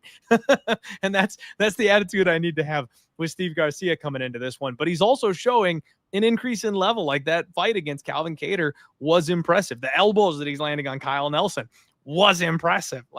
And it's been a long time since he got flatlined by Mahashat. But like you go back in his UFC debut, he lost to freaking Luis Pena. And that's just always stuck with me. It's just always hovered over him that I'm like, man, you don't lose to Luis Pena and then go on to have a good career. It just doesn't happen. So against all odds, here we are, main event, and training out of the forgotten Jackson Wink MMA. Steve the Mean Machine Garcia is just taking over. David Onama, 14-2, 31 years old. This guy is also just incredible. We've seen him tagged. We've seen him hurt. His recoverability is absolutely insane. He never gets tired. He just kind of keeps on coming forward. His fight against Giga Chikadze really impressed me his last time out.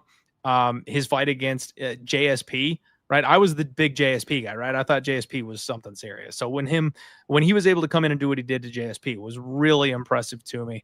I like David Onama, right? The only guy that's been able to do anything really to him, he lost to Nate Landwehr and Mason Jones.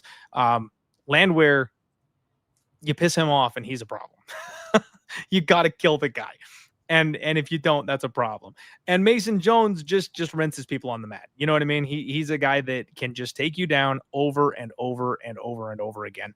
And there's nothing you can do about it. So he took a couple of licks, took a couple of losses, but against very good and respectable opponents. And now here he is on a win streak. Both these guys really trying to break in and make a name for themselves here. It's tough, man. This is a tough fight because I feel like Onama's got the durability on his side.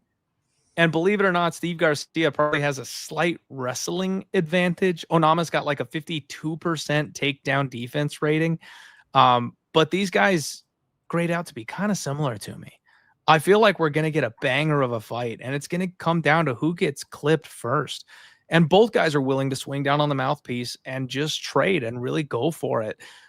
I kind of have to lean with David Onama ever so slightly, man, because again, I just feel like he's got the durability and recoverability edge. It's not big. And stepping in front of Steve Garcia has not been profitable. So I will not be betting it. But I think I lean with David Onama in this spot. What about you? Really fun one, really tough one. Two guys that like we had high hopes for a while, and they had some ups and downs. They showed promise, and now they're headlining a card. I believe it's both of their first opportunities to do that. Or maybe the Steve Garcia versus Calvin Kattar was a 5-rounder. I don't know. But either way, you would tend to agree. This is like a big moment for both of them. My problem with Onama previously was his cardio. When he was at Glory MMA, where a lot of fighters showed cardio concerns, that's where he lost. He's really turned a corner. He's more polished. His takedown success is improving. It's only 30%, but it was lower before. He's getting better, and we always knew he had promise. I think this is a really tough one. You know, Steve, I think, has the finishing potential. Steve has shown some ground game concerns. Both of them before have shown some cardio concerns. It's just such a tough one. Yeah, like I'm tempted. I'm thinking about some counterintuitive stuff here. I don't want to like live or die on a money line or a prop here. I'm thinking about like Onama takedown props. I'm thinking about significant strike props. Maybe they go long. To me, this is a really tough one. I think Steve is a little cleaner on the feet. I'll pick Steve, but I'm struggling here. Okay. Yeah, man, it's a close fight. It's a main event for a reason. If there was ever a fireball and popcorn fight, I think this is the one. I don't need to bet this fight. I want to find out. I want to watch. I want to enjoy. I'm going to watch this fight, and I'm definitely not going to have a bet on it. Steve Garcia is a slight favorite. I lean ever so slightly to Onama. It's not enough to really get me involved. I think there's better spots. We're going to learn a lot. We're going to learn a lot here. Big moment for both of them. Can't wait to watch it. Like you said, sometimes like this is a banger. This has fun written all over it. Absolutely. Sometimes you don't want to like skew your experience with a bet. You know, you don't want to be pissed because someone didn't get around one KO. You know, like I think this is a great one to watch. But I parlay. I bet on every fight. If only in my full card parlay, which never hits except like once a year. So I take every fight very seriously. Even if I don't want to bet on something, I like really try. I think I'm picking Steve here. Okay. All right. There we go. Guys, that is UFC Vegas 110. Thank you all very much for being here. We got over 400 of you plugged in here live on the show. Do me a favor and hit the like button before you get out of here, and make sure you're following Aaron over on all platforms as well. My guy, thank you for stepping in here, doing the early research, doing the work to be on stream with me. I appreciate you and your time. If you've got sponsors, if you've got shows, if you got content, whatever you want, go ahead and shout them out. The floor is yours. I should have sponsors. I drink a lot of alcoholic teas. So, Surfside, anybody being cheap. I'm available. Pony up. Hit me up on Instagram. I try to be helpful. I try to be nice. And Clint, you're the fucking man, bro. Like the work you do every single week, your transparency, your positivity, your insight, your tape study, like the work you do is unparalleled. The homies in the chat, Oscar's my guy. Mind Freak is my guy. Tim. Hakeem is a smart guy Hakeem is a smart guy. The Dream, he knows about earth science. Like these guys like Dixon who are here every single week. the work that Clint does every week is hard to describe. And the fact that you guys are here every week makes it worth it. I appreciate y'all, and I know Clint does. Absolutely. We wouldn't be doing it if it wasn't for the chat. We appreciate the love and the support from you guys. Thank you all very, very much. We are headed into the back half of the year, you guys. And as always, got to give the shout out to everybody here in the chat because it's holiday season. We are headed into Thanksgiving. We are headed into Christmas. There's people out there who, may have more than you, may have less than you. There's people out there that have different beliefs from you. There's that asshole uncle that's going to try to cause a fight with you when you show up to dinner on Thanksgiving. Be sure to just be kind, guys. Remember to turn the other cheek. Remember that everybody's got a struggle that they're dealing with, whether you understand it fully or not. And just try to be kind, because right now we need more of that. There's a lot of people really struggling right now. The world as a whole right now, everyone seems hell-bent on fighting with one another, and I feel like we can add to the solution. We can be kind to each other. We can take a step back. We can be the cooler heads that prevail. We can kind of shift things going into a better direction. And I know it's not easy. I know it's difficult. And I know some of you will be without your loved ones throughout the holidays. And sometimes it can be a painful time rather than a happy time. So just remember, you've got your people. You've got your community. You do have other loved ones. You've got your friends. You've got your family. You've got me. You've got us. So I just want you guys to remember that you're not alone. All right. Let's tell a quick story. One time I was like maybe 10 years old. My dad, he was a cool guy. He was like an athletic guy in high school, handsome guy. We met some girl he went to high school with who was like kind of like a shy person. And she was like, oh, blah, blah, blah. You were so kind. Like, you were so nice. And it like took him back. He's like, oh, I don't really remember that. People remember your kindness for like decades. It's true. It's not hard, so love you, Clint. Spread love out there, folks. Absolutely. Let's go, guys. We'll be the positive influence. Let's have a good week. Good luck out there gambling, everybody. Have a wonderful night. Call your mom. Hug your loved ones. And we'll see you later on this week for, of course, Clint Hot Props, the Total Takedown, and the Friday undefeated post-weigh-in show. Ready for spooky season. Have a great week, you guys. Let's roll.